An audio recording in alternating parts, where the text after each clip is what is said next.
I think that's the problem that I might have to deal with. Ruh-roh is right.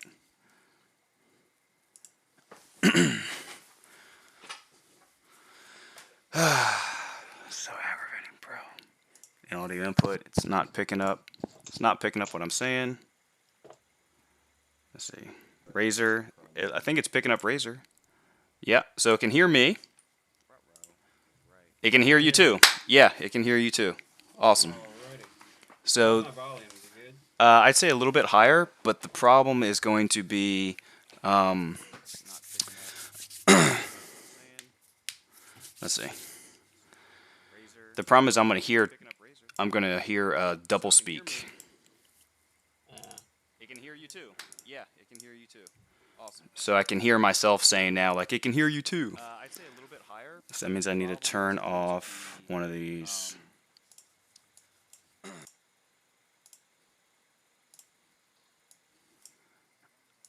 Actually, no, how's this? I think that works. What's up, Jimmy? Can you hear me okay? Yeah, can you hear him okay too? Now, I think there's a little bit of a delay. I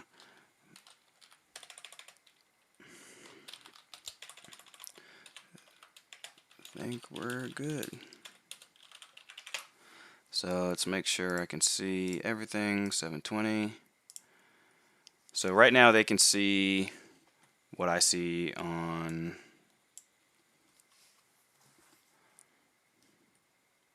Let's just see.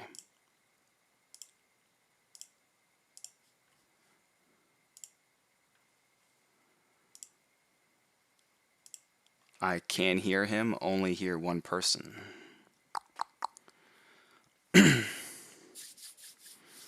So, Past American Dream, can you hear Curt when he says, yeah, like that? A little bit of a delay. I heard you, but I don't know if it's going to come through for them. Say it again. Check, check. Check, check.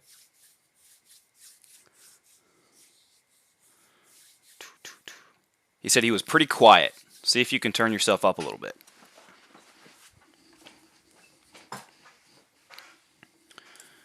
Now I need to edit. Check, check. So y'all can see here. Let's see if we pull up Skype.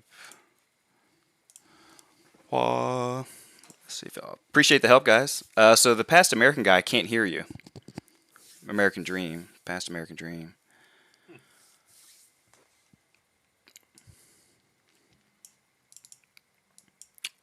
I don't know what the problem is.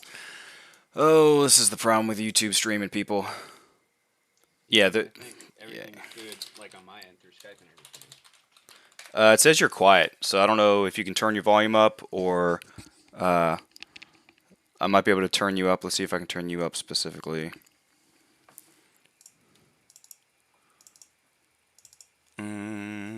Don't think I can. Speakers at max for me. Noise cancellation. That's good.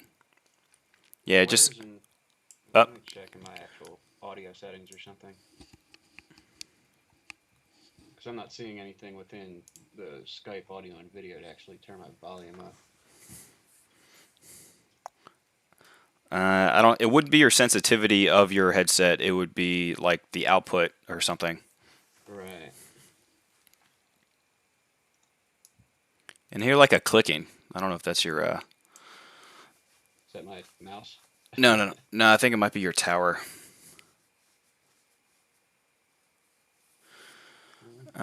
If you are using OBS, I am. You can turn them up as an input. Okay. Maybe this. So Logitech, I'm pretty max. Let's just turn up all these. Hopefully it doesn't blow you all out.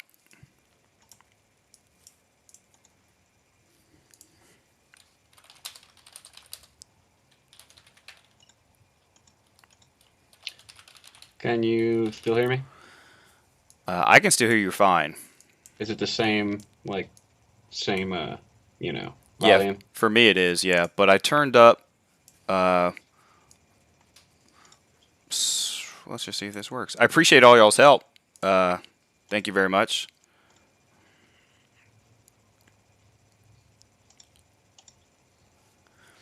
Wait, his input might be his webcam for audio and not his headset. Do you have it set? That's what I just checked, but that's why I asked if I sounded any different, because I made sure it was, you know, my headset. They said he is much better now, so maybe we're good. Oh, there we go. Ooh, That's strange. Okay, so let's see if I can change us around so it's going to be like this. Because that wouldn't work, that wouldn't work. Now it's louder, so hopefully they can hear you now good enough and we're good to go. So if I... Alrighty. I need like a third freaking monitor. That's what I need. I mean, I have like a 30-inch wide monitor. It's a nice curved one, so I'm just like looking, you know, all around the place.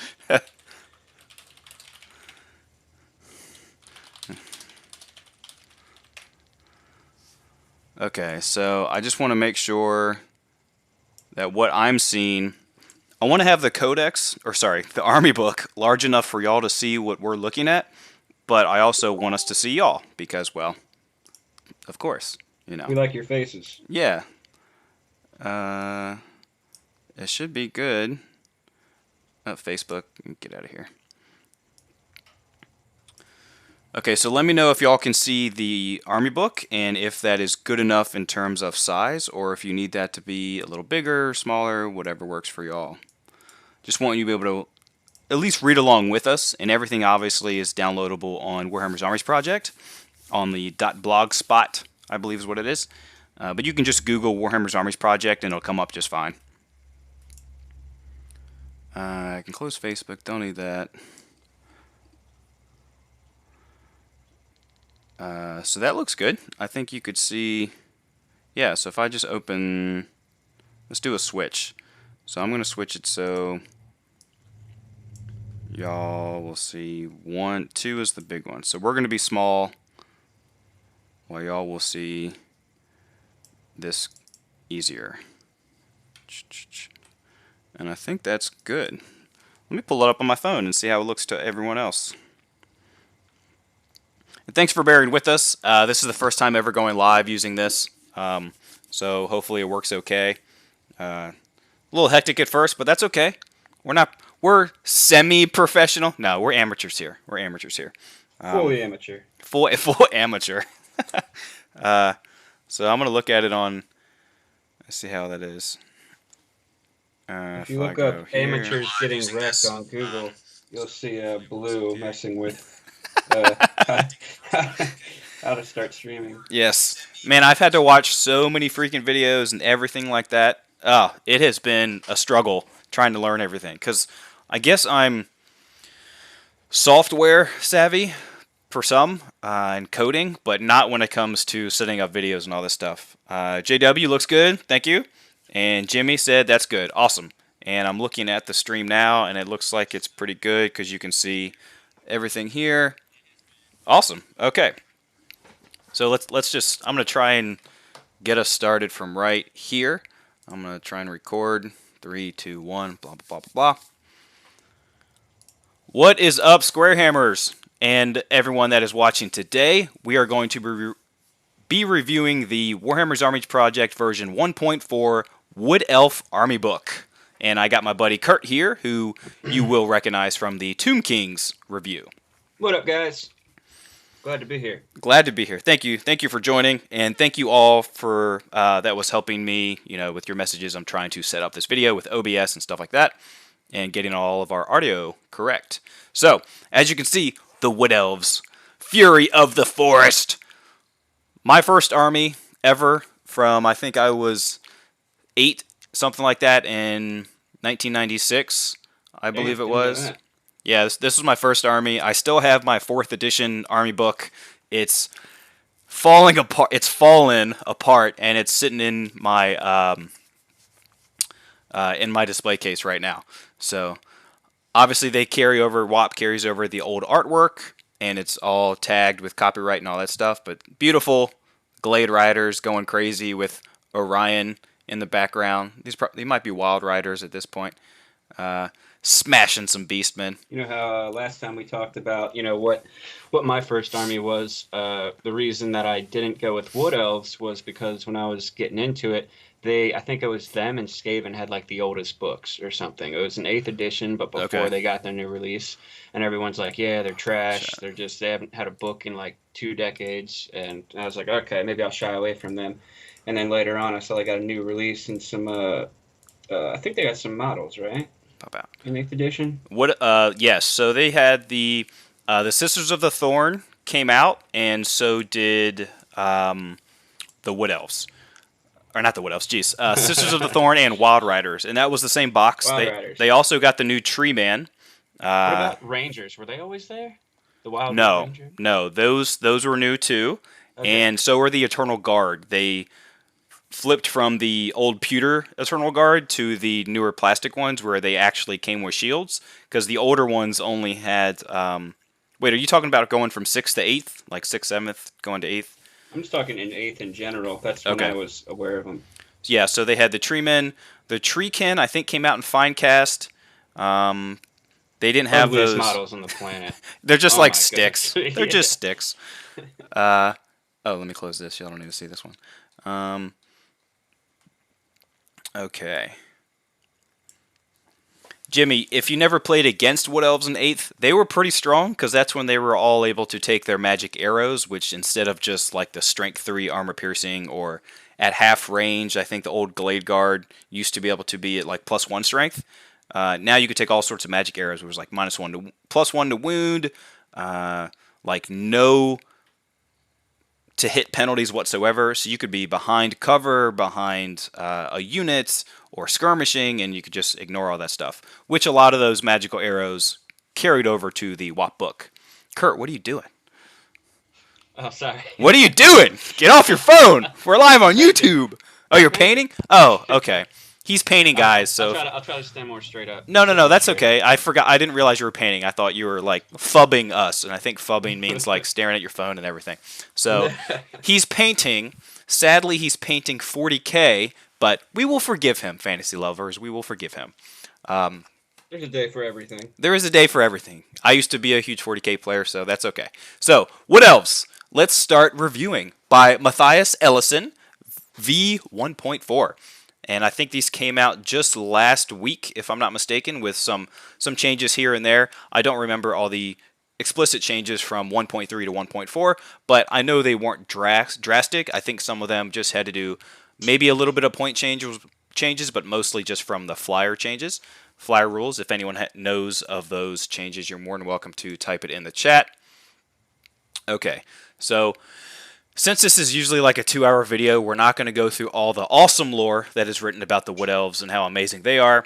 But let's just start with the Army Special Rules. Could you angle your camera down a little bit so it just keeps you in the... Yeah. And you're an Orioles fan? Let's go O's! I'm from Baltimore, man. Oh, nice. Yeah. Okay. I was born in Silver Spring, so... Okay, I was in Parkville. Yeah, nice. Okay, so Army Special Rules.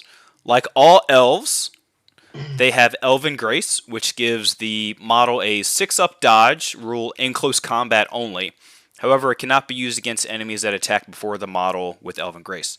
So I'd actually have to check in the book to see if... So in 1.3, you were allowed to take even dodge from impact hits, because it says like you could take it including from impact hits. But so it's a ward save. A dodge is specifically a ward save that stacks with other ward saves. I was going to say, so this one, that was, I think, a question I had when I first saw it. So a dodge, just any ward save stacks with any ward save. Right. So that can get pretty filthy with some other ward save options in the book. Yeah, so even if you had a parry for some reason, you had a 6-up parry, well, if you have dodge, now you have a 5-up parry, which is one of the big things that Dark Elves could do with Bleak Swords, which is why a lot of people were, why would you ever take Spearmen if you could just take Bleak Swords for a 5-up parry? It's pretty solid on Eternal Guard, right? Because they can parry. Well, I don't know if they can with that special weapon. The Sarath or Yeah, whatever? because I think that's two-handed, unless you can choose I to think use it it as is. two-handed or one-handed. But we'll get to that. Okay. So, Blessing of the Ancients. Any model with this special rule, which is mostly the Spell Singer and the Spell Weaver, and is within 6 inches of a forest, gets +1 to cast and dispel. Pretty good, especially if you're Wood Elves, you're going to have at least one forest on the field. Was that always within 6 inches, or was it in the forest at one point? Because I could have sworn it was in the forest at one point. I think in 8th edition it was in the forest, which I have right here. But regardless, that is such a good buff, just like a baseline buff for all your stuff. Because you playing Wood Elves, you're going to try to get as many forests onto the table as you can. So, just basically always getting a +1 to casting and spelling is super powerful. I agree, and my favorite item in 8th edition was the Acorn of the Ages. It made my Spellweaver have like no defense, but it was just awesome to put D3 extra woods on the field. Yes, so in 8th edition, Yeah. Blessing of the Ancients, you actually had to be in the forest, within the forest, and it's only +1 to cast. Now it's also +1 to dispel. Right. You know what? That's okay. Forest Spirit. A model with this special rule has Fear, Forest Strider, Magical Attacks, Immunity to Psychology. In addition, they have a 5-up ward save, and it's a 6-up versus magical attacks. However, units of Forest Spirits may only be joined by characters that are also Forest Spirits. So you can't have just a Glade Captain join like a unit of Treekin. Unless you give him a special item. But which turns him into a Forest Spirit, right? the Helm of the Hunt. Yep. Love that item. But yeah, this Forest Spirit rule is super strong. Probably maybe not half, but close to half of your army. A lot of typically what's going to be your Wood Elf army will get this rule, and just having fear. So big part is to make you immune to fear. Is a big part of that. Immune to psychology. The 5-up ward save across everything. That's just like really clutch. Kyle, your message was retracted. What do you have to say? Oh, I hate that. What are you hiding? Yeah, leadership. Are they Jimmy? Are they leadership 9 in WAP? I'll have to get through that, but that's amazing because I remember I used to have to take the standard of discipline to make the unit leadership 9. But so in 8th edition, it gave you Forest Strider, which it still does. Still gives you immune psychology. It didn't used to give you fear, which is cool, and you only had a 6-up ward save flat. So in WAP, they got a bonus. It's a 5-up against non-magical attacks. That's pretty nice. It's really good, but I feel like it's also almost necessary to make a lot of those Forest Spirits good because I think the Tree Man might get a 3-up, but everything else is worse. Yeah, they have armor everything else save? gets a bad save. Yeah. Yeah. So they have a 3-up armor save. Well, we're getting into that. Ambush from the World Roots. Now, this is different. It's a little different. So a Wood Elf player can place an additional forest no more than 12 inches in diameter. So you pretty much get a free forest always. In 8th edition, you didn't used to get that. No, I'm sorry, you did. But it didn't specify like how big the forest could be. And I believe it was only if you had a pitched battle, or was that even older? Blah, blah, blah, blah, blah, blah, blah. No, okay, you could still always do that. It's not mysterious terrain. Da-da-da. Let's see if you still can choose. Yeah, so you still get to choose what type of forest it is, which is amazing. So, like, you can set it up to be the dangerous one. Like, anything that goes through, it's dangerous. And I didn't know that. Yeah, so that it's really disgusting because wasn't the Venom Thicket? I think it was the Venom Thicket. Wow, they can have a 50-point banner now? That's amazing. So they can be, they're already stubborn. What would you take up to 50 points worth of banner for Eternal Guard?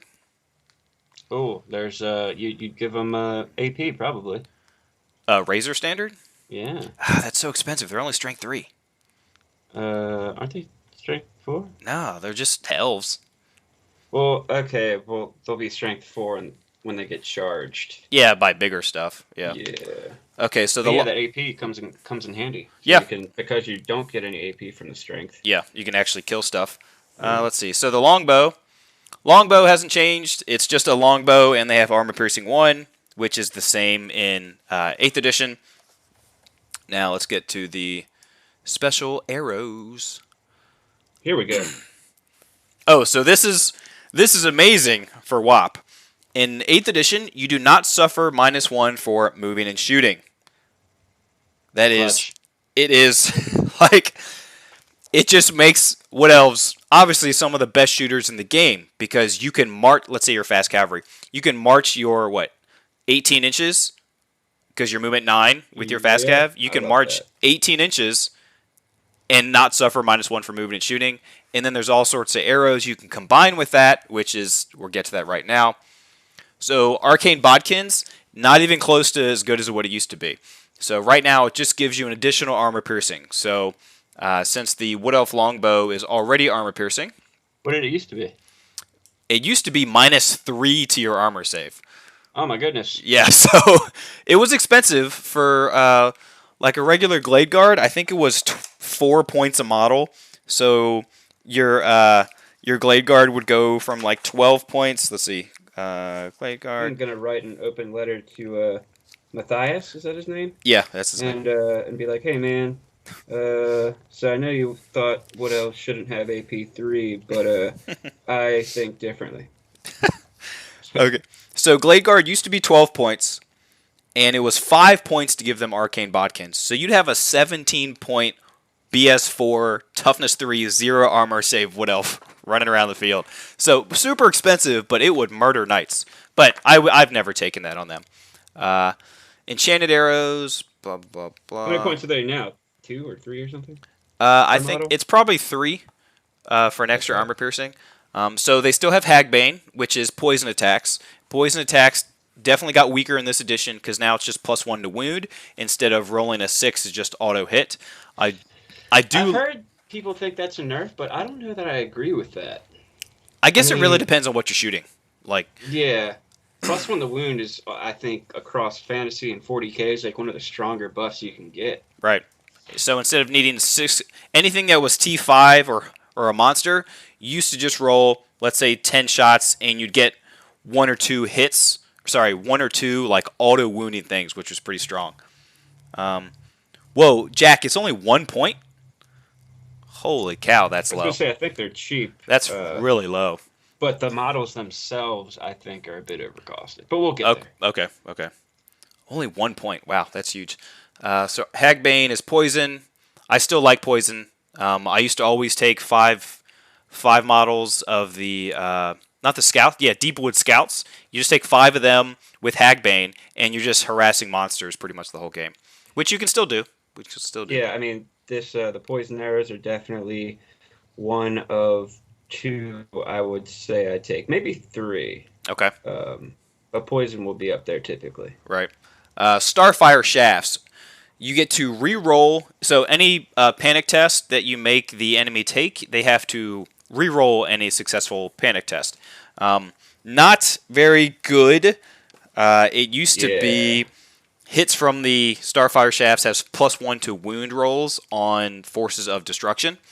So re-rolling a panic, it's as if you'd have to shoot everything. I mean, it depends on if you gave it to your whole army, but that is probably the weakest of the arrow options. Yeah, I don't think that's very good. Now this is my favorite one right now. Swift Shiver Shards. I'll tell you I'll tell you what it used to do. It used to just give you multiple shots too. So if you had a unit of 10 Glade Guard, you're now shooting 20 shots. Okay, pretty good. Now, as you can see, the shooting attacks allow them to fire multiple shots even when moving. So you can move your block of 10 Glade Guard 5 inches and still shoot 20 shots, and you are not at -1 for moving and shooting because archery. So you're only -1 for multiple shots. So that means if you're BS4, you're hitting on 3s and 4s for multiple shots. You're shooting 20 shots that are hitting on 4s that are armor piercing. Pretty good.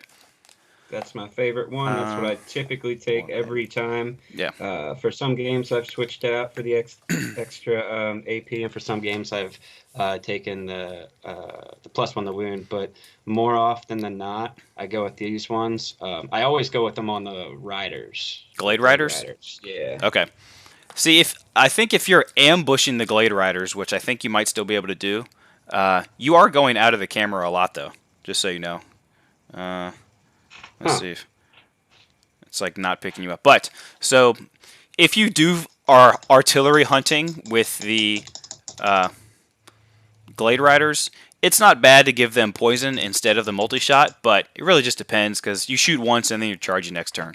But True. Arrows I used to really love in last edition were if I wasn't taking poison, I was taking True Flight. So in 8th edition, you would shoot the True Flight arrows, and they would suffer 0 hit penalties. So you're marching, you're shooting at skirmishers, you're shooting at behind hard cover, all that good stuff, through a forest, everything. There's no penalties. You're just hitting on 3s no matter what. You can move and shoot, no penalties whatsoever, hitting on 3s. Now, it's only ignore cover. Yeah. So they just like super nerf that item, or that arrow. I love Wood Elves, so if I get passionate, it's just what it is. It's just what it is. I still think Wood Elves are, in fantasy, since movement is key, Wood Elves are so weak, and they are purely based on movement, in my opinion. They are the most tactically sound army that you have to be good with to be able to win. Yeah, I was going to say high ceiling, low floor, because it's easy to get run over while playing Wood Elves. It's an army that like you said, it's all about movement, so you really have to be smart with your movement and capitalize that way, because if you just try to play like almost every other army and have your blocks and stuff and just march up the battlefield, you're going to lose badly. I agree. I can't think what's it called when it's like you make a mistake and it's a big problem? Just blanking right now. It's kind of a general. Yeah, but either way, it's like it's not attrition. Whoopsies? Yeah, so unforgiving. There you go. Any mistake, it's very unforgiving army if you make a mistake. Very. Yes. Because you place something in the wrong spot and you could easily lose the game. Now, for other armies, you could handle that better, but when you have like no armor for most of the Wood Elves, it's very detrimental. Yeah. So, Glade Lords. Oh my god. The Highborn. Sorry, I'm so excited. Have not changed in terms of their stats. Lords. The Glade Lord. Everything is the same. Still I8, 4 attacks, 10 leadership. Still has Elven Grace, which is nice. Psi Archery. So obviously they lost Always Strike First, just like, all elves. Same thing for the Glade Captain. Where you at, Mr. Captain? 6, 2, 7, 3, leadership 9. So it looks like I don't think they still have the arrow of Curnus. Yeah, so they got rid of that from 8th edition, it seems like. That's just an item now, correct? Well, no, that's the you're talking about the Hail of Doom arrow? No, I thought there was something of Kurnos, in the book, but I might be imagining things. Might be. So I do know that in 8th edition, before the game started, if you're anyone that had that the arrow of Coronis rule, there you go. If you're within 36 inches of the general and within line of sight, your model immediately, the enemy's model immediately suffers a strength 3 hit with no armor save. So it's just like before the battle starts, like the Wood Elf just tries to like assassinate the enemy general. So if for some weird reason you took like 4 or 5 captains or something dumb and a high board, you just shoot like 5 strength 3 ignore armor save shots. I've never tried that, but they definitely don't have that anymore. No. So, sadly, they lost that because it was too easy. If you're shooting at like a level 4 wizard or something that didn't have any save, for whatever reason, it's just like thud. Yeah. Spell singers, magical casters of magical users. Everything's the same there.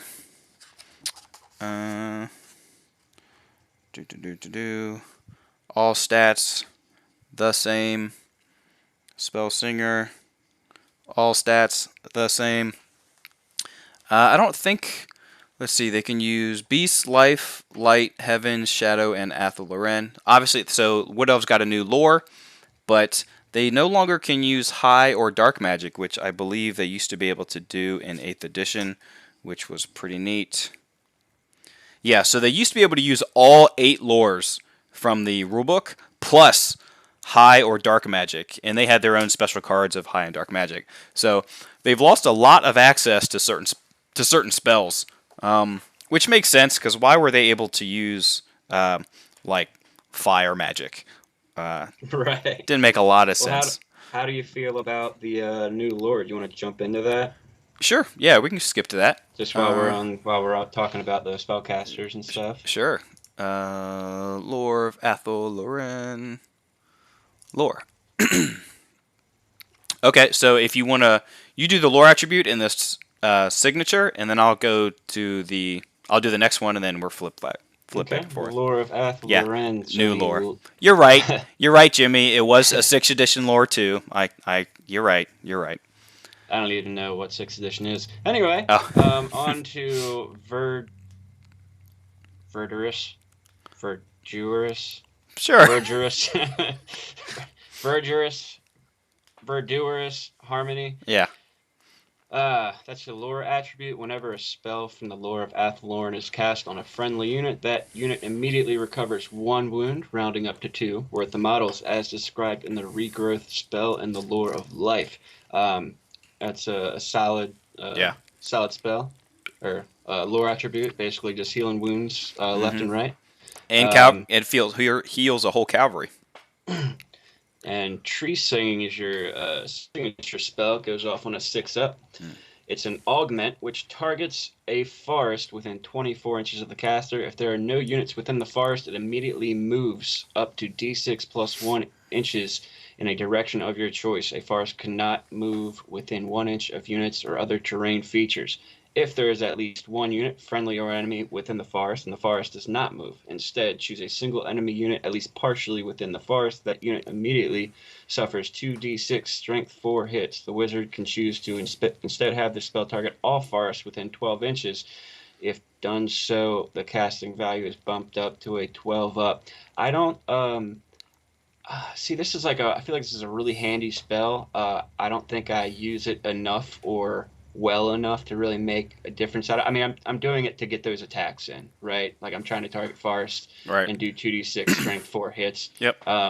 The moving it, I think, is kind of niche. Like, it'd be cool if it helps you out in some way.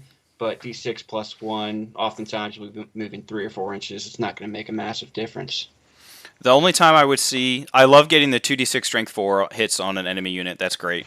It is nice if, I'm trying to think, if you're moving a forest, it's good to sometimes put it in the way of something. If you if you're expecting the enemy cavalry to charge through that but if you move the forest over, they'll all have to take dangerous, or it used to be where you wouldn't be steadfast in the forest. I don't remember I don't think that's the point now. But if you're in the woods now, you can move your whole unit backwards further. So if you're trying to back up away from the enemy to not let them get an easy charge, you can make it more difficult if you're just trying to pull back. Because Wood Elves love. That's probably the good spot. I think that's probably the one where you're going to get the most use. I haven't even thought of that. Wood Elves love moving backwards, and right. They have to. You got to get more shots in. Yeah, I don't really know about all forests within 12 inches. That doesn't seem. Yeah, I mean, that just doesn't seem worth it, because there's not going to be too many forests within 12 inches of each other unless you do a spell that's later on. Or you start with the one that you did at the beginning of the game and put it next to one that's already on the table that happen to both be like nearby and like on your side of the deployment or something. I don't know. It's like I said, it's a lot of niche stuff. Like, it'll come up once in a blue moon. Yep. Okay, so level 1, Fury of the Forest. Only cast on a 5-up. It's only range 18, direct damage. If you get it off, it's d6 strength 4 hits. If the target is within 6 inches of a wood, which is very easy to happen with Wood Elves, especially if you move the forest then cast it, it's increased to 2d6 strength 4 hits. and then you can increase it to range 36, and then it costs an 8. So it's very cheap to get off. It's one of those spells that you want to cast on something to pretty much get the lore attribute. Like, because that lore attribute, just regrowthing wounds, is very good, and it's only D6 strength 4, but if they're within 6 inches of a wood, you get 2d6 strength 4. So, hey, and if they're like in a wood or partially in a wood, and then you just hit them with the tree singing, hit them with the fury of the forest, you just got tree limbs breaking ankles everywhere. That would be 4d6 strength 4. There you go. That's a lot. Out of the woods. That's a lot. What's the average of that? 14? So that's an average of 14 strength 4 hits, and that would have only taken a total of what? 11 to go off for 2 different total. Yep, Like 6 that's and a 5. yeah, that's very easy. Twilight, it's all you, man. The Twilight Host is an augment spell that goes off on a 6+ with a range of 18 inches. Until the caster's next magic phase, the unit causes fear. If the unit would already cause fear, it instead causes terror. And think about the whole tree spirit thing. So a lot of your units have tree spirit, and you flip this on them, and they'll cause terror. In addition, the unit will count as having twice the unit strength it really has for the purpose. I love that of part. determining steadfast and outnumber. Love that the wizard part. can increase the range to 36, and it goes off on a 9-up. So yeah, double whammy. I think because, like I said, a lot of your units have fire spirit, so they already have fear. So then you're just making units cause terror. You could make something small cause terror and make people run away or have to roll a leadership to charge you or whatever. And then twice the unit strength. That's always powerful. Steadfast and outnumber is powerful. Yes. So terror, causing fear, going to terror. I mean, it's not a huge buff, but it's nice. It's like if you're going to get charged. So real quick, I did mess up on tree singing. It used to be where you could move, as Jimmy pointed out, that if you had a unit in the forest, you'd move with the forest. But now the forest does not move at all. So even if you have someone in the unit, so sadly the forest doesn't move now at all. If you're if an enemy or allies in the forest. Okay. So the Twilight Host, as Curt just said, going to terror isn't huge because you would have already declared all your charges, so no one's going to have to take a terror check. I guess if you're expecting to get charged and you hope that the enemy will fail a terror check so you don't get charged. That's what I was thinking. I mean, if you're in a tight spot, if you have it could be like dryads going up the middle or something, and they're going to be like what your opponent has an easy charge target, and then you just cast that on them. And then if they have a bunch of units trying to charge that one big unit, then they got to make a bunch of leaderships. Could potentially That's run. fair. Yeah, I agree. Inquisitor, I don't know how to pronounce that. Savak? Chesvac? Something like that. What's up, dude? Yeah, I think the best thing is the unit strength. Being able to double your unit strength. So if you have a unit of, let's say, 20 dryads, you now have unit strength 40. So there's a good chance that if you win combat, then they won't get steadfast. But if you lose combat, then you'll be stubborn. Or, steadfast yourself. Right. But I love it. I don't think any of it is good as the next one, though. The next one I have used because I play against a bunch of opponents who like bringing their cannons and artillery and stuff like that. Go for it. You can read this one. I'll read the next one. Oh, all right. So we have the Hidden Path goes off on just a 7-up. So if you're noticing a trend, a lot of cheap stuff here. Very cheap. It's an augment with a range of 18. The unit gains the ethereal special rule until the start of the caster's next magic phase. If the unit becomes engaged in close combat, the spell instantly ends. You can extend it to 36 and it'll go off on a 10-up. Now it's not like it works in combat or anything, so it's not like super OP. But this has saved my butt so many times when I have a big, scary unit of Wild Riders or something, and I'm playing against someone who has 3 artillery pieces and a bunch of guns. Yeah. And I don't want them messing with me. It's just a super handy tool to have in kind of like a, all-comers list because you're going to go up against shooty people, and that's just really powerful to have. I agree. I think Wild Riders, that is the prime target for most shooting, like just strength 3 or strength 4. you shoot at Wild Riders because they are a glass cannon. They will hit so freaking hard you have to whittle their numbers down before they get there. And making them ethereal, then they're pretty much only susceptible to like magic missiles and some other stuff. Because it's also great when you flank with a small unit. I agree. So if you have like just a couple Wild Riders, like let's say you're down to three Wild Riders, your unit strength is 6, you won't disrupt anything. But if you cast that on them, they're boom, unit strength 12, and you can disrupt them. So the hidden path is good, but what's good about WAP is that you get to choose your spells before the game starts. So if you know if you're going to be fighting like Warriors of Chaos or something, you won't need the hidden path. But if you're fighting against a standard like Nuln army for Empire, then yeah, you better take the hidden path and you better put it on your Wild Rider so you get there. Oh yeah. All right, so the next one, not as good against dwarves and metal magic. Agreed. So Madrigal of Greening, cast on a 9. It's a range of 12.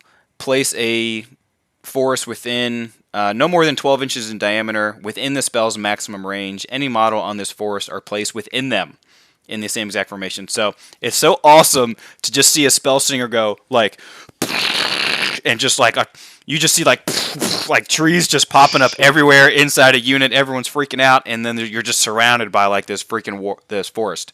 So. Yeah. And then you hit them with those other spells. Exactly. You hit them with the other spells, or you can do it so you can only see through 5 inches of woods, or like I think that's what it is. So you can put it. So I've done this before. You summon a forest they're expecting to be able to charge you on their next turn. You summon a forest in front of them, so they can't see you. So now they can't even charge anything, and then they have to walk through the woods or have to walk around it or whatever. Now here's my brief but inexperienced thought on this. I don't take this a lot because I don't know how to get the best use out of it. I love because you have to put it wholly within 12 inches. No, see, it's like it basically has to be on top of you. It doesn't say that. So I was having a discussion with someone else, I think the last time I was playing Wood Elves. It says it has a range of 12 inches. Well, here you go. Well, I got a tape measure right here. Perfect. It has a range, I don't know if you can see it, range of 12 inches. And place a forest of your choosing no more than 12 inches in diameter within the spell's maximum range. That doesn't say wholly within. It just says within. So that means if you're here, I can't get the whole thing. So there you go. If you're here, why do I have a tape measure here? Haha, you're funny. I brought it over here. I was measuring a box to ship. But so if a box. So if you have right here, if your caster's right here, if you put the tree at the edge of it at the 11 inches, then you are technically within 12 inches. Yep. It's just like charging. If you're 12 inches away, or if you're 10 inches away and I roll, you're within 10 inches. So you only have to put like the edge of the forest right up against that 12 inches. It's like 11.99. That's where you can like start the forest, and then it goes 12 inches from there. So it's effectively a 24-inch like. Yeah, that's where the forest ends. I think that's what makes sense. I think that's what is 100%. Intended. Yep. But it probably would be nice to get just a little clarification in there. Sure. Because, I mean, you said you've talked about it. I've talked about it. It's obviously questionable. Yeah. So it's a little clarification would be awesome, but I think we're good there. No question here. The Wood Elves get it. They get the 12 inches. What's up, Savak? I think that's the way I said it the first time. Let's see. Twilight Host doesn't make you break ranks, just in terms of steadfast and outnumber. Unit counts as having twice unit strength. Doesn't make you break ranks. Yes, but if I'm unit strength 6 and I hit the flank of something, then that means my unit strength is 12, which is, I think that's right. So if I'm over 10 unit strength, I disrupt the enemy. So then they don't get the ranks because I'm above unit strength 10. But then, obviously, they wouldn't get steadfast and outnumber if the 12 is higher than whatever they are. Yeah, you're right. I agree, Jimmy. It's not amazing, but I still like it. Because you can make your unit steadfast instead of expecting to just get crushed or what have you. Yeah, it's really nice when you kind of have a unit that you know is about to take like a massive hit from something. Right. Gives you a little bit of a buff there to hopefully not want to run away. Let's see. All right, so next is Ariel's Blessing. Are we still live? Yeah, cool. Ariel's Blessing. Augment, range 12. The unit gains regen 4+ until the start of the player's next magic phase. The wizard can choose to increase the range to 24, and then it goes off on a 13. Normally, it's just a 10. Mwah. Mwah. Not as good anymore because regen and ward saves are the same thing. So, yeah. Disagree with that whole rule. With that ruling. I agree too, since there were only a couple units that were able to get really nasty with like a 4-up ward and a 4-up regen. Right. But I never knew it was an issue. I've never heard anybody say anything about it being a real problem. Yeah, they talk about it a lot on the Discord, but I've never seen anyone run it in practice. So right. I guess it really just depends on what kind of person you're playing. Yeah. So it's not good for forest spirits if you're fighting like non-magical attacks because they always get a 5-up. So that would just give them 16.6, 17% right. like better chance to live. I wonder if they're going to go through and kind of retool a lot of the regeneration abilities and rules and stuff because of that change. That'd be interesting to see if they do, because this is still awesome. Putting this on most of your elves, I suppose. Because yeah. If you already have the 5-up on everything else, you put this on Eternal Guard or the other one with the glaive, Wildwood Rangers. Wildwood Rangers. Yeah. I love those models. They're some of my favorite models. I'm half and half on them because the glaive is just so large. Yeah. It seems too unwieldy for them. Yeah. I have to look at them again. You know what? You can always chop it down a little bit. That's true. I would have liked to see what the elves in Lord of the Rings had. Like those glaives. I don't know if y'all could see them. Nope. No. It's not coming up at all. Well, whatever. It's just they're very thick and they look very heavy. But I think they might be strength 4 base, so that's probably they do look pretty buff. I can tell you that. I don't think they're strength 4 base. I think they're strength 3 great weapons. So they can go up to strength 5, and they get +1 attack against things that cause fear or terror. They're not terribly good. The musician on page 82 at the bottom is holding it one-handed and carrying the horn. He's like carrying it at the bottom of the weapon. Well, they are elven weapons, so I guess they are pretty light. So that is very good metal. I'll use that. That's a good excuse. They are very good metal. There you go. Okay. I think you're doing this one, Call of the Hunt. Call of the Hunt. I abuse this so much, man. So this is super powerful. Goes off an 11 up. Like you'd think something this powerful would maybe go off like a 15. Nope. An 11 plus. The Call of the Hunt is an augment spell with a range of 18 inches until the start of the caster's next magic phase. The unit gains +1 attack, except for mounts. If the unit is not engaged in combat, it immediately moves forward towards the closest enemy unit using the random movement 2d6 special rule. So good. The wizard can instead choose to increase the range of the spell to 36 and it'll go off on a 14 plus. Now, giving +1 attack to something that already gets +2 attacks, if you know what I'm talking about, and then just get like 4 attacks apiece, and then the extra random movement. If you fail that charge and you needed it, bam, throw this on them.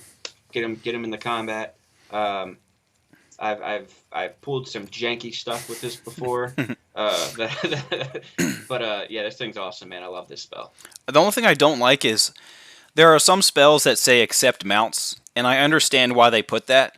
But when you have the spirit of Curnus running through your veins, and you are a freaking horse or you are some kind of wild beast, you are going to go fervent and your eyes are going to like start going red and you're going to be having like that smoke coming out. You're going to be angry. You're going to feel that fury.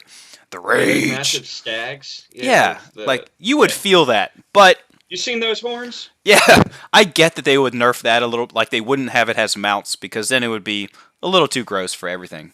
But I agree. The best thing super good. Yeah. For an 11 up. Yep, I agree. And I think the best thing about it, the +1 attack is nice because you're going to be putting out more output. But the 2d6 random movement counting as a charge if you hit something is huge. So good. Mm-hmm. Okay, what you talking about? What you talking about, Inquisitor? March into the flank, then cast this? Exactly, yeah. I You was can, gonna like, say, yeah, you go freaking, Wild Riders movement 8, so you go, 18. or yeah, Yeah. movement 9, It's sorry. 9. You're right. Yeah.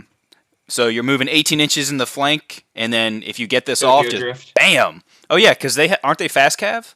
They're fast cav. Yeah, so you So could you got go that fast way cav and with an 18-inch move. You just literally slide sideways across the board, set up a couple inches away to a flank of something, Mhm. cast this on it. Your opponent's gonna put all their dice, maybe even to dispel scroll against this. you have to have Um, they have to have some defense for that because that's gonna hurt. Yeah. Okay, Highborn, Arch Revenants, away from the lore. Going back to Arch Revenants. So okay, overall, I think the lore. It's more of a support lore. There are some things that do 2d6 strength 4, 2d6 strength 4, but it's more of a support lore because it lets you move your units around, it lets you move forest around, it makes your unit ethereal, so it's not much damaging like fire or death or whatever. It's but very similar to the lore of life. So it's a lot of buffing. Yes, I agree. It's very similar to lore life. Definitely a support lore. But there's no dwellers below kind of like mess up a whole unit. So I would agree it is a very support lore, but it's very easy to get the spells off because most of them, like you said, are very low. Mm-hmm. So I think the Arch Revenants, it kind of brings back what you used to have in 6th edition, which were the altars, where you could upgrade like one character to be like movement 9 and like have extra attacks and initiative 9. And I think they're trying to give like a play to this. Is that the Arch Revenant that I'm thinking of? Let's see. 4 spirits. Infantry. They have fly 10? Yep. Oh no, I'm thinking of. I guess so this was is a model that was just released by AOS like a year or two ago. right. Beautiful art. That's some really good art. I can tell you that. Has like some. It's a cool model. Yeah, Ariel's kind of stuff going on. Okay, it has the rule Elven Grace, which we know, which we talked about. Weapon skill 6, not bad. Toughness 3, kind of weak. Initiative 7, but 4 attacks. Fly 10 is really good because all the other flies got nerfed. But the best thing is Call to Battle. All units with the 4 Spirit Special rule within 6 inches gain Frenzy, as long as they remain within the range. So I guess you have to keep him within the 6 inches, even in combat.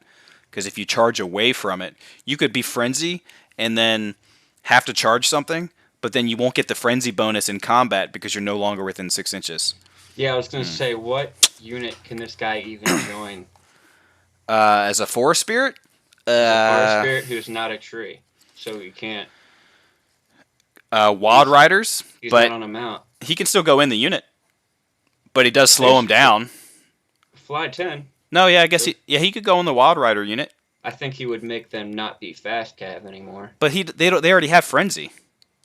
Yeah. Yeah, Yes, you're right. You're right. They would lose. Yeah, they would lose fast cap. Where would you put this guy? Yeah, I don't know. I got nothing. I need to have like a second copy of this open Is so I there- can look at it. There isn't an item or anything that makes Altars, maybe? that gives a whole unit Forest Spirit, right? There could be a banner. It could be a banner. Let's see if anyone knows. It sounded Move 20 familiar, to get but there from the I'm charge. second guessing it. True. Maybe we should just look here and ignore like the. No, because it has. Okay, Glade Guard, exact same. I'm just going to go through this quickly so we can get to actually the. Is it the summary? I don't remember what it's called at the moment. Just the army list. Deepwood Scouts, same exact thing, but they have scouting and skirmishers, which is always really good. Glade Riders. They lost ambush. So in 8th edition, you used to have to put them in an ambush. You couldn't even choose, Really? which made no freaking sense. In 8th edition, yeah, like they were like you could take a unit of them. I would always take probably just one as a all-comer list, just in case if I'm fighting artillery pieces. Like I got one unit that's going to get in the backfield real quickly, but you could easily have a better deal if you took Warhawk Riders or something. So. Yeah. I agree soloing him out, but then he's just 2 wounds with a a 5-up ward save versus non-magical attacks. But I'm sure you could give him some cool armor and stuff to like a charm shield or something like that.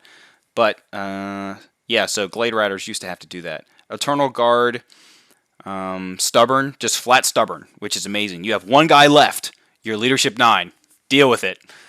Yeah, these guys, I had them in a game against my buddy's Bretonnia list, and he charged some big unit of knights into him. Okay. They just withstood it, and then beat him off, made him flee the next turn, and then the following turn he had Pegasus knights charge into him, and I did it again. You beat him off again, huh? Yeah. Because, yeah, well, I also had a Wood Elves are really good at beating off men. You're right, dude. well, I had my Glade Lord in there beating him off. Okay. The Master Beater. Gotcha. Yeah, Gotcha. Glade Lord was in there providing a little bit of defensive buffs to the whole unit with the magic item. Okay. And then with Stubborn and stuff, they just withstood it. I think I may have given them some magic support as well. But yeah, Eternal God are awesome. Stubborn, just straight Stubborn is so good. These guys can get an extra attack. Well, that's different, right? Yeah. So it says it can be either a spear normally, but it requires 2 hands and adds an attack. So all rules for spears, but it's 2 hands, so you can't use a shield with it, and adds +1 attack. So your basic guy is going to have 2 attacks, but it's 2 strength 3 attacks. I think they used to be armor piercing, which was if I'm not mistaken. Are spears not armor piercing in the book? No. When you get charged, even? No, it's just +1 strength. Strength and initiative. Yeah, so the spear used to just be armor piercing. Let me see. Glade Guard. Eternal Guard. Yeah, so they didn't used to have this weapon. Yeah. But they used to just have armor piercing. So now they just get +1 attack instead.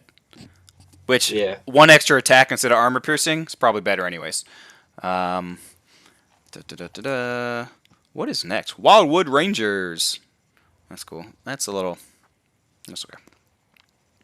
They are strength 4 base. Oh, really? Yeah, that's pretty good. Okay. They were in 8th edition. Let's see if I can find these guys. But they were only strength 3, so that's a pretty big buff. Yep, close combat 4+ then. Jimmy, close combat 4+ ward. How do you get a 4-up ward?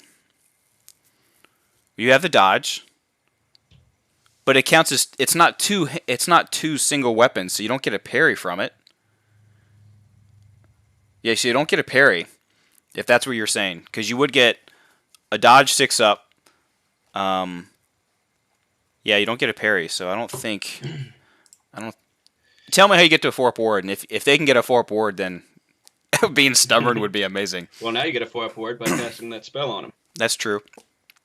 So I do like how Wildwood Rangers are strength 4 base now. That's really good. Yeah. They have the same thing, Guardian. If you're fighting against one thing that has like Fear or Terror, they have +1 attack, which is good because so much has. Oh, Reimer's Harp. Yeah. Okay. I don't remember what it used to do, but that's pretty good now. So now they have 2 attacks apiece at weapon skill 5, initiative 5, strength 6 on the first round of combat. So there would be initiative 3 unless they charge, and there'd be initiative 4 because they're a great weapon. Yep. So my issue is I just can't typically find room for them. I love the model, and I think they're decent to good, but I just never end up finding points for them because they're not core. Right. So they're taking up room in your special, and you already typically have a bunch of special units. Yeah, Wild Riders usually just take up so much of the special for most armies. Yeah, I agree. And they were special, like, yeah. Okay, just keep going. I like them too. If you're running a heavy elf infantry list, well, then you take these guys over. Yeah. Immune psychology is good though. Like that's pretty good. Sure. War Dancers. Still not great. Can you teach me how to make these things work? Because I tried, and I failed. I'll tell you how they used to work in 8th edition, and I used it once for his vampire counts in one of our bat reps. I was playing against Bob, and it was amazing. I ran a unit of 20 of these guys, and the reason I did that is the reason because if skirmishers are in a forest, they're always steadfast, or they're always stubborn in 8th edition. So I had a unit of 20 stubborn 8 leadership 8 war dancers. So they were holding the line very well because they can either be killing blow, get a 3-up ward, I think it was a 4-up ward back here, or other stuff. So Well, they can get a 3-up ward now. yeah, so it's as if you were Eternal Guard in 8th edition when you were in the forest, but you have all these cool dances instead. Yeah. Now I like it. I like the rules. Like I like the different dances and stuff, but they're just lacking in something. but they don't have what it killing is. blow anymore. That's the worst part. Like they used to You be able to. You got to give them that dance. Yeah. No, there is no dance that does that anymore. Yeah, there is. Am I wrong? Oh, okay. I'm just performing dumb. This dance. Ignore me. I was. armor piercing. I'm and zoomed. killing blow. I didn't see it. I was zoomed in. Okay, so All the dances here are pretty good. They really Sure. are. They have high weapon skill, good initiative. I think having only 1 attack base is kind of lame. We'll get I 2 agree. because I believe they have 2 weapons. yeah, I think, but right? yes, And then you can give them an extra from a dance, so they can have 3 attacks. and you could cast a spell on them if you really wanted to give them an extra attack on top of that. I think the problem is you can only do you kind of need some of this stuff that's in the dances, and you can only get 1 of them. Yeah. So it's just kind of you can either give them that 3-up ward, but then you're not killing anything. Stuff, yeah. Good stop. Good stop. Or you try to give them beef them up a little bit with like +1 attack and stuff, but Sure. then they just die. Yeah. They got nothing. Right. They got a 6-up ward save. Well, now they have Forest Strider. No, they have Forest Strider. They don't have Forest Spirit. That'd be cool if they had Forest Spirit, but it would make sense. They wouldn't have that. Yeah, so it depends. Like small units of 5 of them can still do damage because if you charge and if you're charging like light armored stuff, well then you give them all +1 attack and you're swinging 3 attacks apiece. So that's 15 attacks, most likely hitting on 3s, but you're only going to be wounding on 4s. So what I would really like to They're see still not is good. some kind They're of still like not good. special rule where they can like ambush out of forests or something. Like you keep them off the board, cool. and then at some point during the game, you can literally have them charge out from a forest. Like that would be really cool. I agree. Because they need. That's really the only way you can use these guys in the Right. data sheet as it currently is. They're just kind of like like I said, kind of like a 5-man unit. Have them hit the side of something, Can they still then- break ranks? Okay, so let's say they're dances. They get the shadow dances. Can't use them consecutively. It's either, as he said, armor piercing, killing blow, +1 attack, 3-up ward, or always strike first. I think they used to have you don't get rank bonuses. I think that was one of their ones in 8th edition. Yeah, it used to be armor piercing, killing blow, +1 attack, 3-up ward, or the enemy in base contact gains no combat result bonus for extra ranks. So you don't get your +3 ranks or whatever. But Okay. now instead it's just always strike first. Yeah, but you're always striking first with strength 3. Yeah. Whoop-de-doo. and You're striking first And already. then you a bunch of die. times, And then you die. And kind of carrying over that disappointment, Shadow Dancers. Well, real quick. So they Yeah. they start with a 6-up ward, which is good. They have 2 hand weapons, so that's a 5-up parry. And then they have dodge. So they actually have a 4-up ward in close combat Okay. without even taking the 3-up ward dance. Mm-hmm. But it's only in close combat that they have 4-up ward. That's it. Yeah. So they just get shot to pieces. Okay, so this was one of my main arguments against ITP not being able to flee reaction from a charge. You're a war dancer. You're not frenzied. You should be able to, if someone is coming at you and you're taking a charge, you should be able to flee from it. It's not as if you're blood frenzy or you're stupid. You are a smart Right. freaking elf that uses tactics. War dancers, they will always let their arrows from the rest of their army whittle down the enemy, and while they're disrupted, they charge in and they kill. So they would be smart enough to not stand there. But yes, please do Shadow Dancer. Sorry for cutting you off there. No, you're good. No, you're good. I love it. Shadow Dancer is basically the same thing. It's a beefed up war dancer, and I think she's like 100 points or something. Something like that. Something like She's that. just just not worth it. Really, so there's a magic item that's for shadow dancers only. I think they already have the dual weapons, and then I think it's called Blades of Loic or something. Okay. This special item, and it's the same thing, but you get to re-roll wounds. Now that's cool, but you think this chick would have a lot of attacks, wouldn't you? Yeah. Like you think this would be like a slice them up like 6, 7, 8 attacks. Right. It's not the case. She's only going to have 4. Yep. Now, if attacks. she could do the killing blow thing. So if she does 4 attacks, most likely hitting on 3s, and then rerolling to wound at strength 4, fishing for that 6. Yeah, you could. Yeah. It's not great, but yeah, that's the problem. It's just not. What people used to do with her is they would take her and put her into a unit of like Eternal Guard or something, because you could take her by herself and her dances would affect just her. But if she did the dance where she denied your ranks, which was really nice, yeah. So it's like you get +3 right, or maybe up to +3 right there from fighting with your Eternal Guard or whatever, Wildwood Rangers even against the enemy. But they got rid of that dance, so. Now, an interesting little tidbit is the magic. The blessing of the ancients thing, or no, her ability to take Lore of Shadow. But if I'm not mistaken, I'm checking it now. Yeah, I agree, 50 Jimmy. Points. 50 points to become a level 1 wizard. So she goes up to 150. Yeah. Pricey.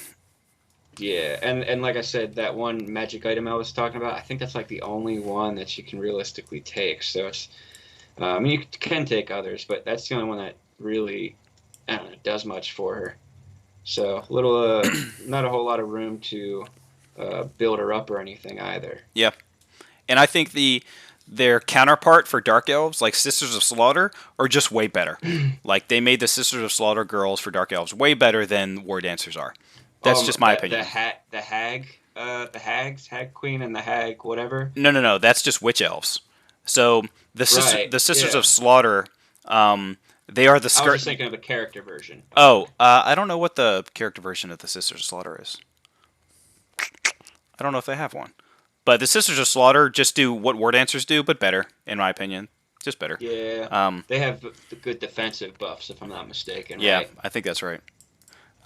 Weight Watchers, my favorite. Oh god, these guys are like my favorite little buggers. Even all the way back in like 4th edition, I just love their tactics. If I could choose any humanoid creature or entity to be in Warhammer Fantasy, it would be a Weight Watcher in Athel Loren. Like, I'm there with you, man. You are not getting caught. You are like the Rambo of Rambos. Like you are the best scout, the best sniper that the world has ever seen, other than like lords and nobles that are potentially better. But you are untraceable, unseeable. You are the best scout, sniper, recon, all that good stuff. Everything all rolled into one. My favorite thing. So I agree with you. Awesome. Your BS 5, your Initiative 5, your Leadership 8. You have scouts, you have skirmishers, you have all the buffs from not being able to shoot, all that stuff. But you automatically have lethal shot now. Yes. Now you do. You automatically have killing blow from your missile attacks. Yes.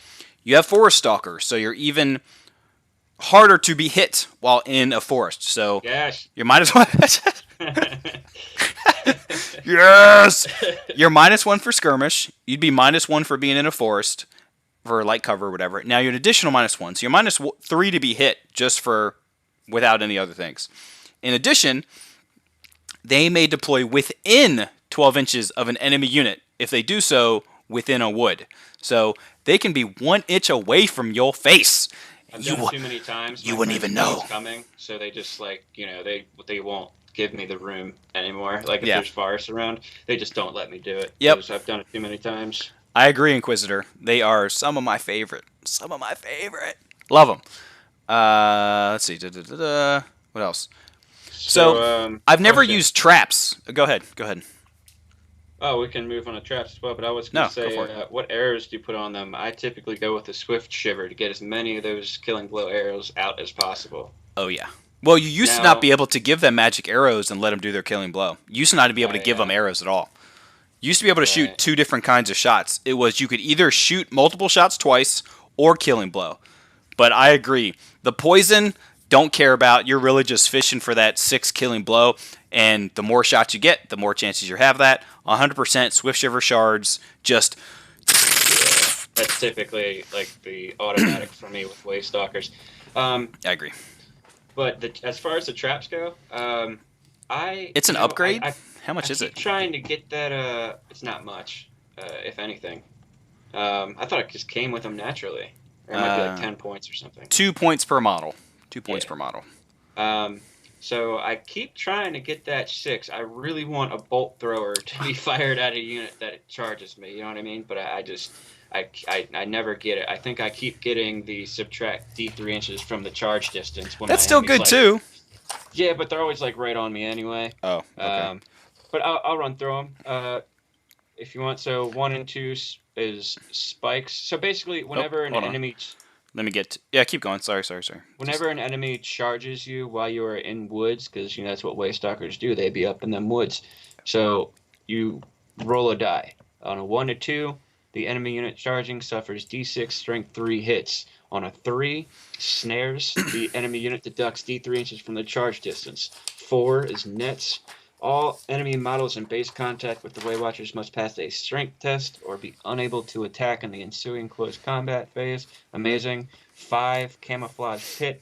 The enemy unit counts as moving through dangerous terrain. If the unit would already treat the forest as dangerous terrain, they That's instead pretty fail good. a test on a 1 and 2. So yeah, if you're getting charged by some cavalry, that's awesome. Or chariots. Number 6, Impaler. This is what I want, man, but I can't get.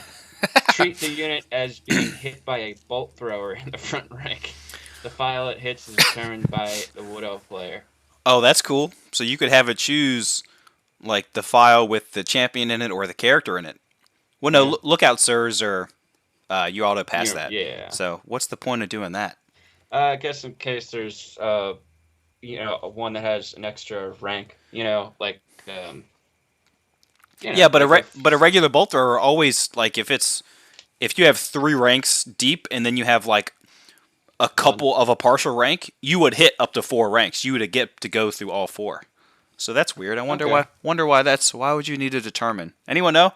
Why would you need to determine why the file? it hits. Because you auto pass lookout sirs, unless for some reason you're shooting it at like a unit that doesn't have the unit strength needed to be able to get lookout sir. Because I think you have to have like it's like To be like super random niche, like that'd be weird for them to make that roll due to that. That's weird. Okay. So yeah, it's what was it? 2 points per model. So it's an extra 20 points minimum. Or sorry, 10 points minimum. Sorry. 10 points. Yeah, which isn't bad. I mean, I like number 3. No, it's good. That's really good because if they fail the charge, and you just lap around them again. And I don't like how you have to pay for 2 hand weapons now, though. You didn't used to have to do that. You used to just get 2 hand weapons. Oh, yeah. Now you have to pay for that. That's you have to pay 2 points per model to get an extra hand weapon. Why would you ever pay? I mean, if you're hunting war machines, I guess, but like, I really like nets. nah. Every model having to pass a strength test or just not even be able to attack. So it's like, by models, you're going to roll a certain amount of dice, and whoever fails the strength test just can't even hit you. Unable to attack in the close combat phase. All models. So that can give you a little survivability. You never want your Waywatchers to get charged. Never. It's not good. But if they do, this will help you hold them up. Maybe. I mean, because if they have 2 ranks of stuff, then like the full second rank gets to swing normally. Because it's just units. It's just units in base contact. Right. I think it'd be cooler if it said units, enemy models in the forest, not just in base contact with the Waywatchers. Because then, maybe. I guess it depends. Thank you, Inquisitor. I agree. I think that's what it should be. Like, if they don't have enough rank and files to do a lookout, sir. Waystalker. So love him. This is the character Waywatcher. I guess if I had to be, so this is who I'd be. I'd want to be this guy. This is who I'd want to be. He goes up to BS7, so he's hitting on zeros. Multi-shoot, still hit on 2s. Yeah, like, woo! And he has sniper, so he's still gonna hit on 2s. Like, Yeah. crazy. Strength 4, which I guess that's cool. I mean, can't go wrong with an extra strength for whatever reason. Initiative 7, but it's really his BS 7. That's amazing. Amendment 5. So he just has all the same exact rules for a Way Watcher, but he's BS 7. Now he can take some really cool magic items that let him. Looking at him, trying to remember. My favorite things is one of his. This might be a little gamey, but I think it works. I took Arrows of Potency in my last game. What's that do? It makes all of his arrows become 2 flat damage. And with the sniper rule, you're picking up characters with that. That must be in the So there's the harp. You give him a 5 Enchanted upward arrows. Any shots made with the Arrows of Potency have multiple wounds. 2. 10-point upgrade. What's it under?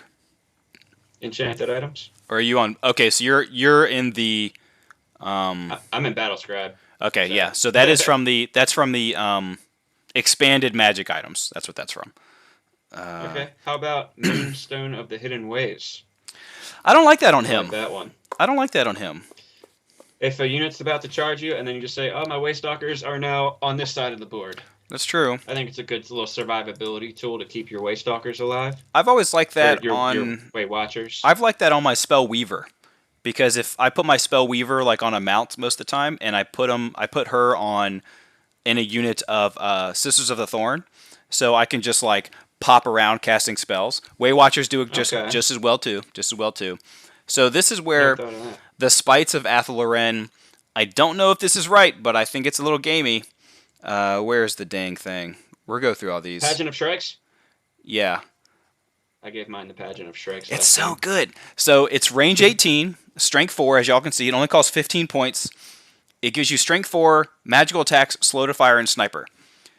But it's a shooting attack that can be used in addition to the model's other shooting attacks.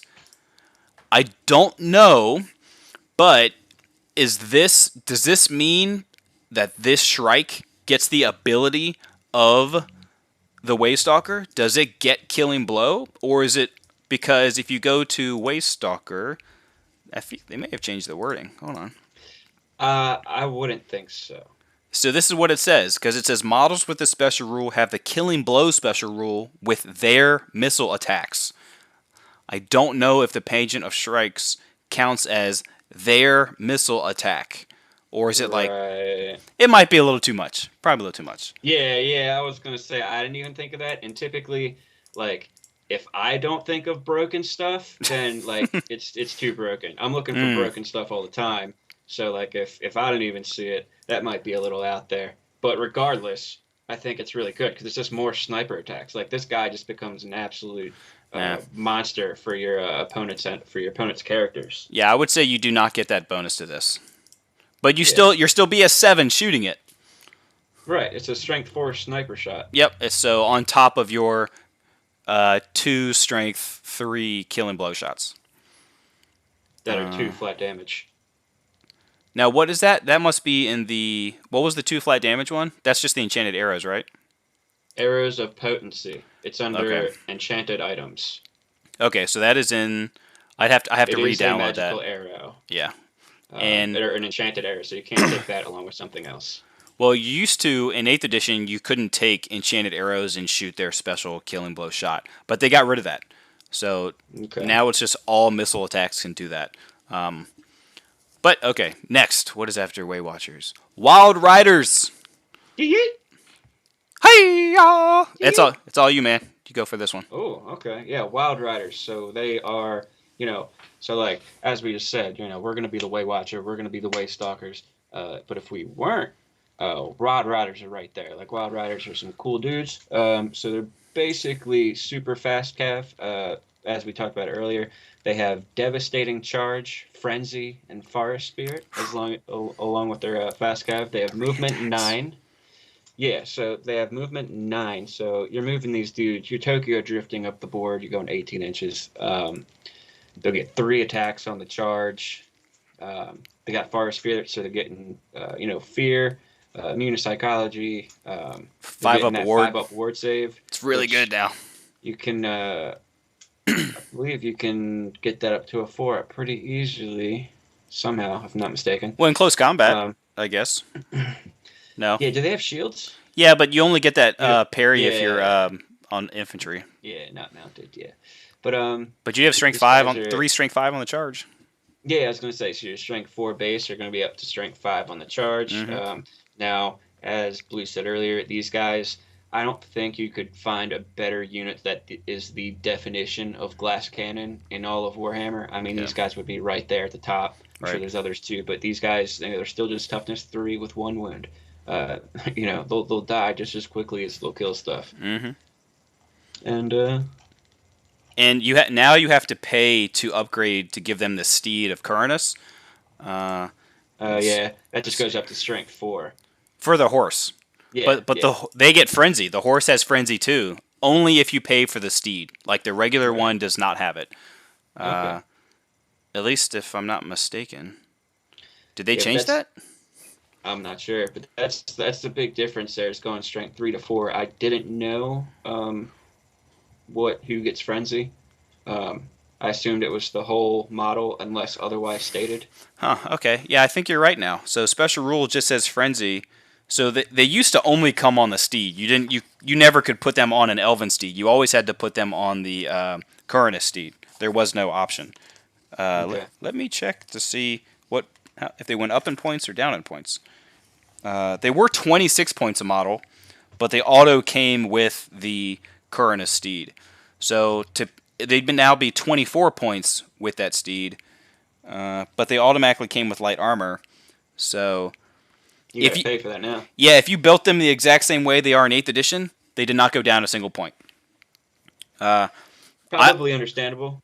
Yeah, I would pay 2 points per model to make them strength 4, because now your impact hits are strength 4. Oh yeah. Yeah. For sure. The impact hits are strength 4. Those extra couple attacks you'll get are strength 4, and these guys, as we talked about when going over the lore, if you take Athelorn, these guys will probably be the biggest cannon magnet, catapult magnet. So I like making them ethereal every chance I get before they make it into combat. I see them as like just crossbow magnets and arrow magnets. Right. Like, They small arms fire will. Wound, but now that they have a 5-up ward save against non-magical attacks, they used to only have a 6-up. Now it's a 5-up, and you can give them light armor and shields, so they can have a 5-up, 5-up. Yeah, that's pretty good. It's pretty good. You can make them a little bit less glassy and still just as much canning. Bringing them back to life. Oh yeah, that pisses people off. They're like, got them down to like 3 or whatever. Boom, buff them back up to 5, and all you need is a couple spells to get that off. Okay. Wild Riders. Now, Sisters of the Thorn. Now, this is a unit that I questioned a bit. Love them. I was on the fence, and then I used them a few weeks ago, and I was really impressed. Go ahead and talk about them a little bit. Okay, so in 8th edition, these were my girls, man. They were my ladies. Loved them. You get a flat 4-up ward. You get miscast protection with them.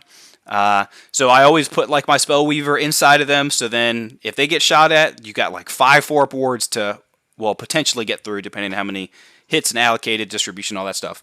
But they still have a 4-up ward. They're fast cavalry. They have javelins and they have poison attacks. So javelins now you can and they comes on Steed of Isha, which are just strength 4 base. So javelins now you're still fast cavalry, so you're still marching and shooting. Now you could even charge into combat, shoot them too, but you only charge them into combat when something is super low and you know you're going to break it. But they still count as a level 2, and they have the exact same spells from 8th edition. The spells aren't as good anymore because the Curse of Honor here was busted in 8th edition. In 8th edition, I don't remember what it costs to cast, but I think it might be the same. You cast it on an enemy unit. That enemy unit is -1 to hit, period. But if they move at all, they take dangerous terrain, no matter what kind of terrain they were on. You could be walking on open ground. It doesn't matter. You're cursed. You're taking some dangerous. Yeah, now, like Tomb Kings now have. We talked about this. Yes. We were upset that the Wood Elves got nerfed. but the Tomb Kings did not. Yeah, Yes. sorry. No, that's totally, yeah, 100% right. We talked about that. So now the curse only lets the enemy take dangerous terrain on anything other than open ground. So not as good. They still suffer only D3 wounds from a miscast instead of just like rolling on the miscast table. But that was the biggest debuff I saw, was the losing the curse spell. I'm trying to see.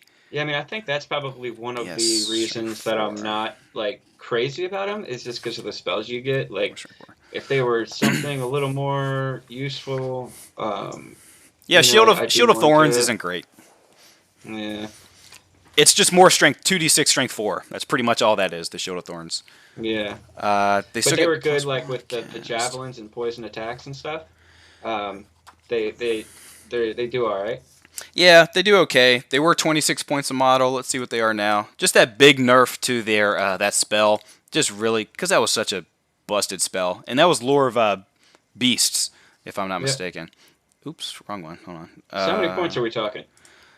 They were 26 apiece. Now they're actually moved to rare, if I'm not mistaken. Yeah, they moved to rare. Now they're 24 points. So they dropped 2 points, but dropping a minimum of 10 points to lose the dangerous terrain test, not worth it whatsoever.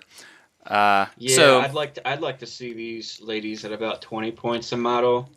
20. And I think they'd be very consistently in lists, but as of right now, I don't know. That's just I agree. I think a unit of 10 would be really cool, because then you just like Tokyo Drift, march, and throw javelins into someone's side. And the javelins, I believe they're AP1, and the poison works with them, so that's really good. And with the 5 and 6 ballistic skill, they're hitting pretty well. I agree. So I really like just sliding up into someone's flank and throwing javelins into their shoulders. And so Inquisitor took the words right out of my mouth. I was about to say it, and I was like, I wonder if anyone in chat said it already. And he did, which is amazing because they're level 2.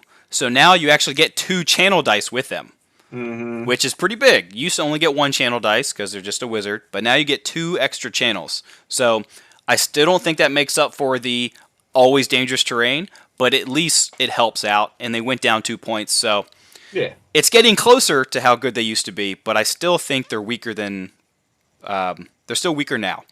I still use them as a Spellweaver protection, but with the amount of firepower that comes out of armies now, it's not as good anymore. They're still beautiful. I love their models. They're freaking gorgeous. Yeah. They're gorgeous. Them and Wild Riders, that kit, awesome. I agree. But if you had to choose, the problem is, especially in WAP, if you had to choose which model to build, Wild Rider every day. Wild Riders all day. All day. I actually still have another box of them to build. So I have 5 Sisters of the Thorn, and I have either 10 or 15 Wild Riders. So you need 5 more Wild Riders. Yeah, right. Yeah. I have the bits for the Sisters of the Thorn, so I'm about to just break them up and rebuild them as Wild Riders. So. Okay.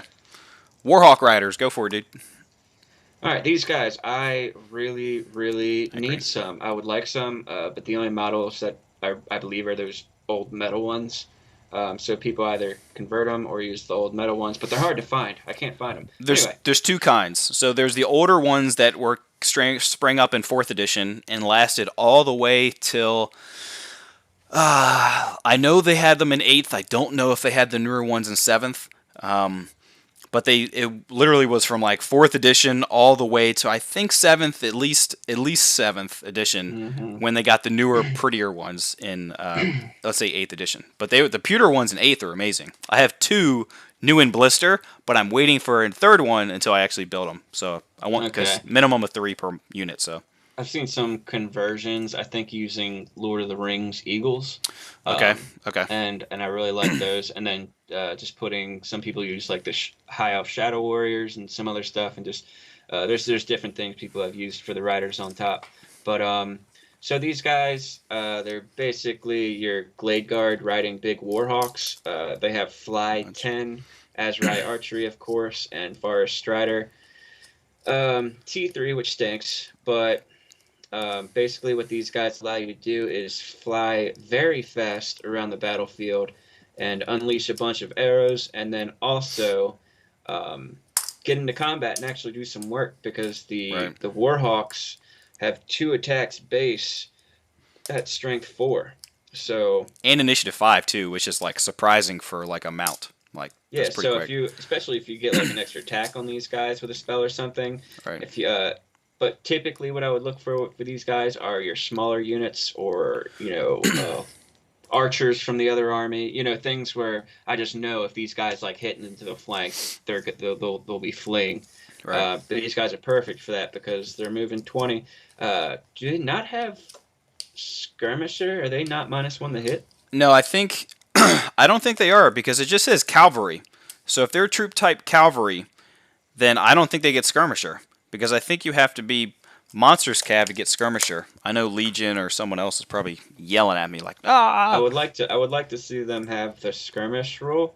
I think it would make sense. Let's see, square hammer. And Actually, be -1 to hit. I have to read. I deleted all my old ones. I have to re-download the rule book itself, because I didn't want all the older editions. But they were 20. Yeah, so skirmishers would. They have to be skirmishers. That would make no sense if a Warhawk Rider wasn't skirmisher. Yeah, because they're going to be spread out. They're all going to be like pushed together. I feel like I always see them, kind of spread out a half inch. I think they're I could be making skirmishers that up. because I think Pegasus Knights are skirmishers too. And they're just cavalry. They're not monstrous. They have to be. If someone could confirm that, that would be amazing. But I think that's the case. But the best thing about them is they kept fly 10. They are zooming. Like, they are outflying, 90% of all flyers now, because it used to just be super fast. Yeah, they're not way too fast, but they are amazingly fast. They're still in special. Where are you at, Mr.? I would like about 10 of these guys. Right now 10. I have 1, so I just use him as like a Glade Lord or a Glade Captain riding a Warhawk, because I only have 1. Okay, so, which is fine. I mean, that's cool. I'll be him as your BSB flying around, giving like an 18-inch bubble or something. That'd be cool. I like giving him the Hail of Doom arrows, and then Nice. some other special arrows, and just getting up behind people, hitting people from behind. So they used to be. Take them to Pound Town. Warhawk Riders used to be Monsters Cavalry, and they used to be T4 with 3 wounds. Now they're only T3 with 2 wounds, but they also dropped 20 points. Would I pay 20 points for an extra wound and extra toughness? So pretty much 10 points of wound and toughness. Talking about the Warhawk Riders? Yeah. Wound? Yeah, they used to be. 1 wound before. No. They used to be 3 wounds at toughness 4. Oh, okay. They lost. They lost a wound and a toughness, but they were 45 points apiece. Ooh. But the Warhawk Riders themselves used to also be armor piercing. The Warhawks. The Warhawk themselves. So it used to be strength 2, strength 4 armor piercing. So they got nerfed in terms of power, but they also dropped by 20 points. They used to be 45. And they're not 25? Yep.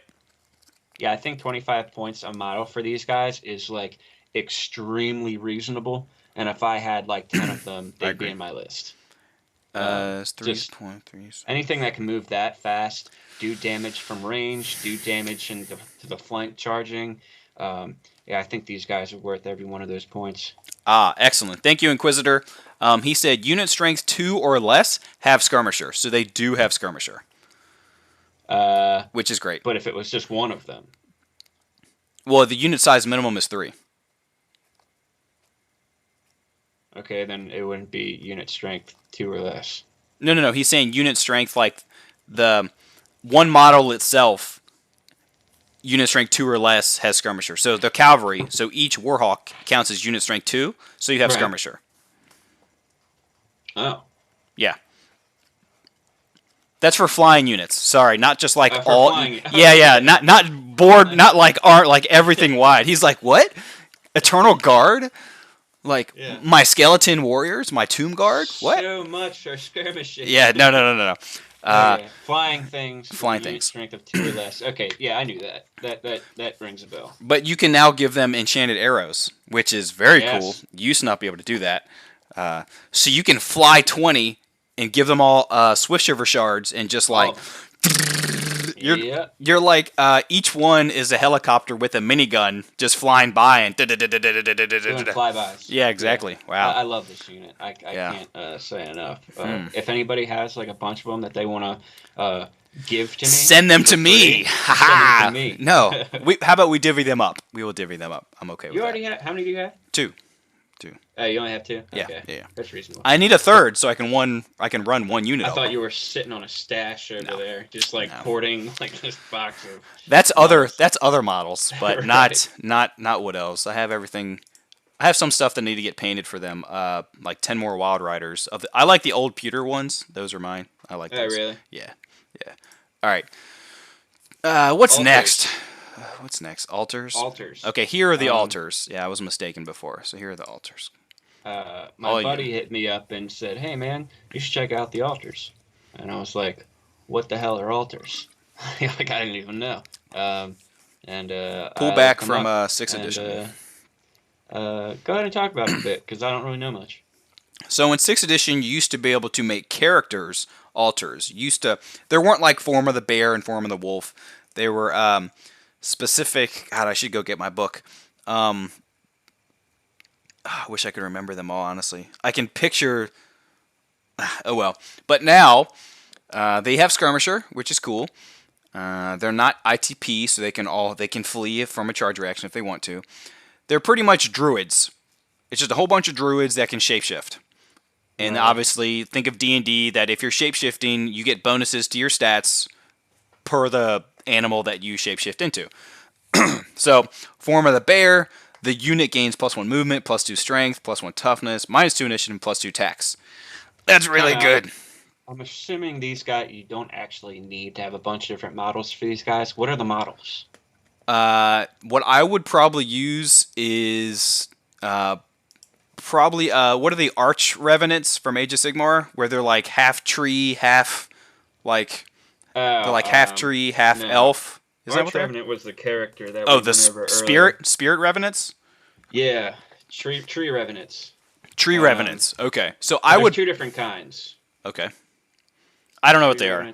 I would do a mix of them because if you're shape shifting, then it would be fine to have like some look different. But as long as they're on the same size base, no, you don't have to like.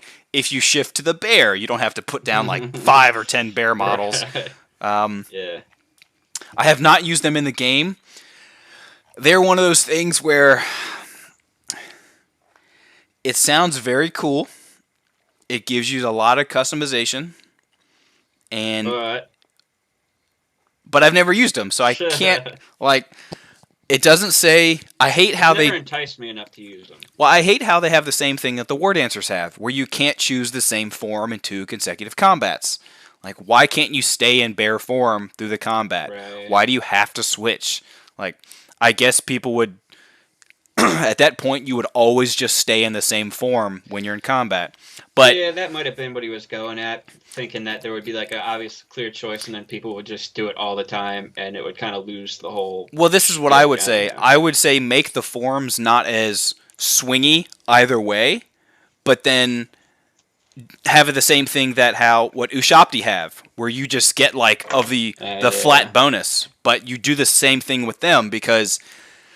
It's the same way with the War Dancers. You don't want to have like you need this form for 2 combats in a row, or you lose the combat flat out. But that's why I like the Ushabti stuff, where it's just like flat. This is what you get. The whole unit gets that bonus. I would rather see that with these guys because it makes them. It's not too random because you get to choose, but it makes that choice so pivotal. When do you get to choose this? Is it the start of your turns? So it's not bad because at the start of your turn you can choose the Form of the Wolf. So, so you become movement 9, which is amazing, and then you can charge into something, but then you're stuck at movement 9 with +1 attack, devastating charge, and swift stride, which is really good, but then if you're charging something where you need it to be the Form of the Bear, or like the Boar for the toughness, you're going to fight one combat where you're not that. You're going to fight one combat where you are the Form of the Wolf. So it's cool. I think that's one of those things where if you're really good at using them, they will be amazing. I don't know what kind of saves they have though. I think just force, not even force spirit. It's just you don't Nope. I don't even see if you get an armor save. I assume they're special. Where you Oh, at? just an animal, so they don't have armor. Yeah, they just rely on their toughness, which is so amazing. Are they rare? No, where are you? Great Eagles, Sisters, Waywatchers, Sprite, Tree, War Altars. Yeah, you have no armor save. You're just toughness 3 with no armor save. Nice. Like, you're not even a forest spirit. Yeah, on that That note, sucks. let's move on to the next unit. Yeah, that's really bad. You get shot to pieces. Jeez. Meadow chariots. I don't think I've ever seen a meadow chariot. What the hell is a meadow chariot? They are the last time I saw a Wood Elf chariot, I think, is 3rd edition, if I'm not mistaken. I didn't even know that was a thing. Oh yeah, because if you you can talk. It's just a chariot. Strength 5 chariot. Strength 5 chariot's really good. Like that's pretty good for a Wood Elf. 4 wounds. So normal stuff as usual. 8-inch movement, pretty normal. It's not even like it's a super fast chariot or anything. It's just normal chariot. Oop. Well, no, it's movement 9 normally, but now they put an 8 there because it's already the -1. So Gotcha. It's a pretty fast chariot. It's a high elf chariot speed. Yeah. Are they special? I'm assuming those are special. Yeah. I would hope they're not rare. I mean, they are rare. They are 100% rare. Yeah, they're special. 70 points. That's not bad because I think the cold one chariot might be T5 with 4 wounds, but it also has like a 3-up armor save. But I think it's 100 points. I think it's 100 points, and you don't suffer from stupidity. So yeah, that's not bad. I mean, you can march 16 inches, and there's two charioteers. So like, it's too bad they can't take magical arrows. Wait, you can take 2 extra charioteers for 10 points? That's really good. For 80 points? well, What? So how many come with it base? 2? Yeah. So do you have 4 charioteers? That's probably why you can't give them arrows, because then you could be marching and shooting 8 Now, if shots. you give them arrows, then I would go ahead and kit bash me some meadow chariots. But you can't. And you give them 2 extra steeds, too. Why would you do that? What'd you say, Inquisitor? What you talking about? What you talking about, Willis? What you talking about? That's actually changing. The wording is wrong. All flying units are going to be skirmishing. Only U.S. strength of 2 will keep the -1 to hit. Oh, okay. Okay. I'm cool with that. You could always make a Stag Lord with choosing the lance +1 attack helmet. True. That would be nasty. Maybe use a War Machine in a Horde Circle Oberst model. I don't know the Hordes model. I used to play War Machine all the time. I don't know that model, though. I've never played War Machine.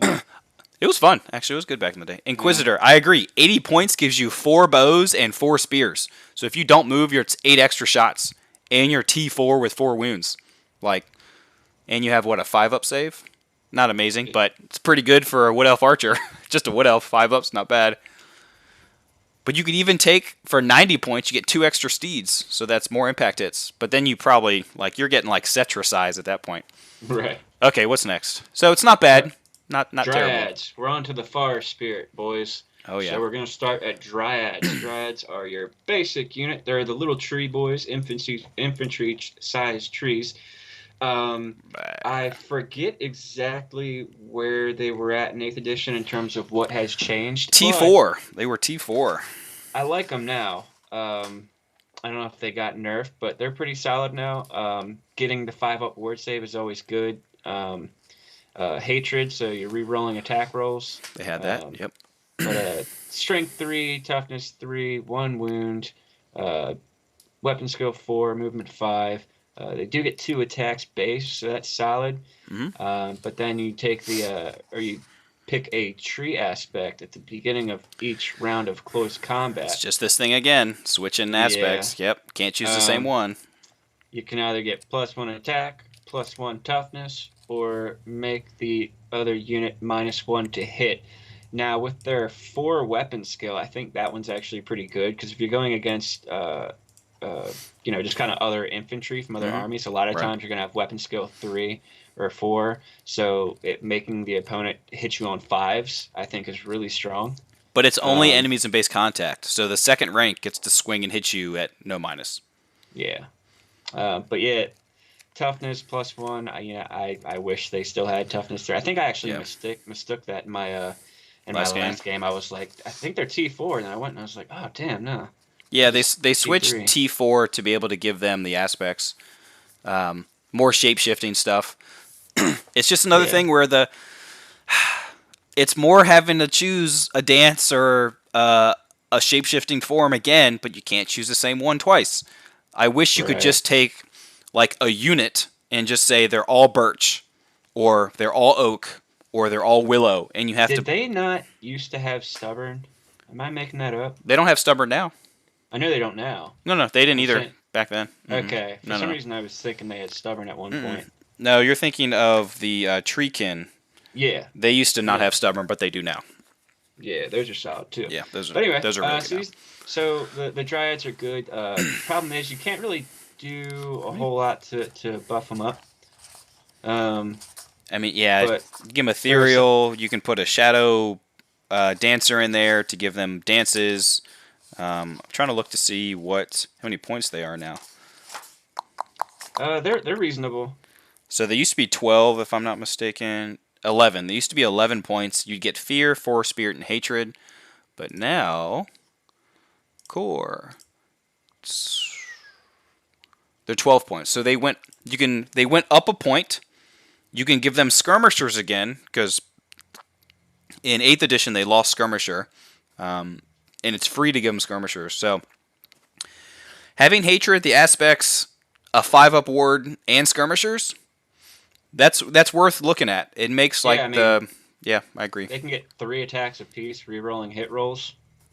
Potentially 4 attacks apiece, re-rolling hit rolls. But it is just strength 3. It's just strength 3 if you do that. Yeah. I mean, these guys aren't going to chew anything up that's really valuable, but they will. I think going into other people's like core infantry from other armies, outside of like elves or something, you're going to chew up a lot of empire and random stuff.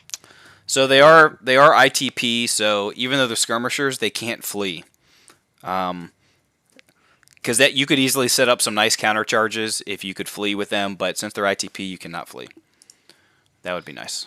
Well, next we have the branch wraiths. So it's literally a dryad that can cast magic. Is that automatic now? You used to have to. No, yeah, that was automatic, wasn't it, back then? I think it was. I think it is. Yeah, it was. Yeah. I'm sorry. Yeah, you're right. Oh no. Maybe upgraded to level 1 wizard, 50 points. I could have sworn they were always. In 8th edition, they were. You have to pay for that now? Yeah. What? They're 95 points base, and maybe upgraded to a level 1 wizard for 50 points. Why would you pay 95 points for a branch wraith? I thought their whole deal was magic. Wow. They used to be 75 points, and you were just flat a level 1 wizard. That's a questionable decision. Yeah, that's decision. Yikes. So they went up 20 points, and then you have to pay another 50? They're not. They're not awful. Good at combat. They're not like some kind of blender or anything. They have 3 attacks at strength 4. And then they basically have the same rules as the dryads. They have forest spirit, hatred, and the tree aspect rule. They also have blessing of the ancients. But so they're literally a dryad with 1 more attack and strength toughness 4, and you're paying 95 points for that. Matthias, what are you doing to me, buddy? What are you doing to my wood elves? My precious wood elves. That's terrible. I always thought that branch wraiths were just magic users. They used to be. 8th edition. Yeah. That might be an oversight. We'll have to bring it up. No, because it's...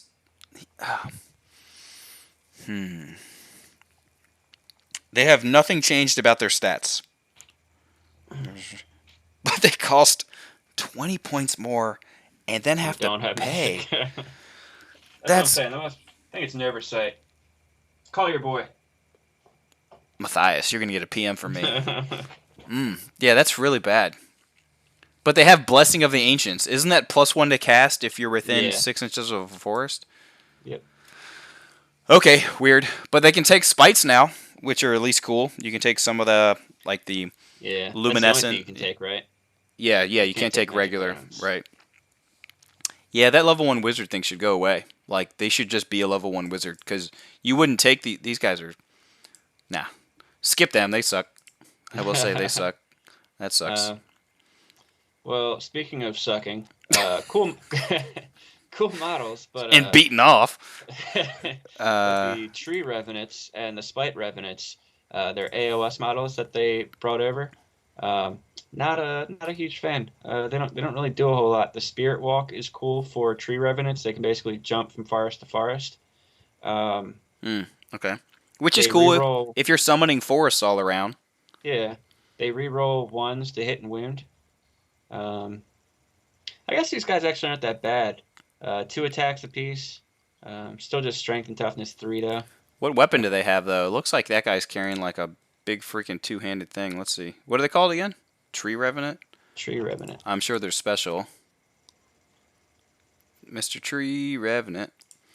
Just a hand weapon? Oh, you can give them pole arms, so you can be strength 4, rerolling 1s to hit and wound. Yeah. That's not bad. And you have a 5-up ward, What kind of points are we looking at? 14 apiece. Can you give them? Oh yeah, Homeboy can go in this unit. The Arch Revenant. Yeah. So then they could have Frenzy, 3 attacks, strength 4, rerolling 1s to hit and wound at weapon skill 5, initiative 5, 6 on the charge. Statement retracted. Yeah. I like the Arch Revenant in a unit of tree revenants. Yeah. Popping from tree to tree all nimbly bimbly, and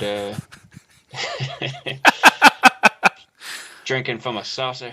Yeah. And because you don't even need them. They're pretty good. You don't even need the Moonstone. You just so do they get? They don't get dodge. Okay, so they just have the 5-up. They just have the 5-up.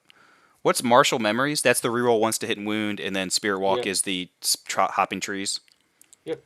Okay, that's not bad. 14 points is a little expensive, but if you put the right Arch Revenant in there, and they can take a standard bear, but they can't take a magic standard.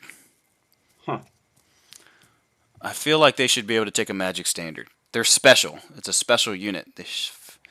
Okay, the next unit I think are the ones I was thinking of. They're basically the same, Spite Revenants, but instead they just re-roll. They have hatred that just is permanent. Eternal hatred.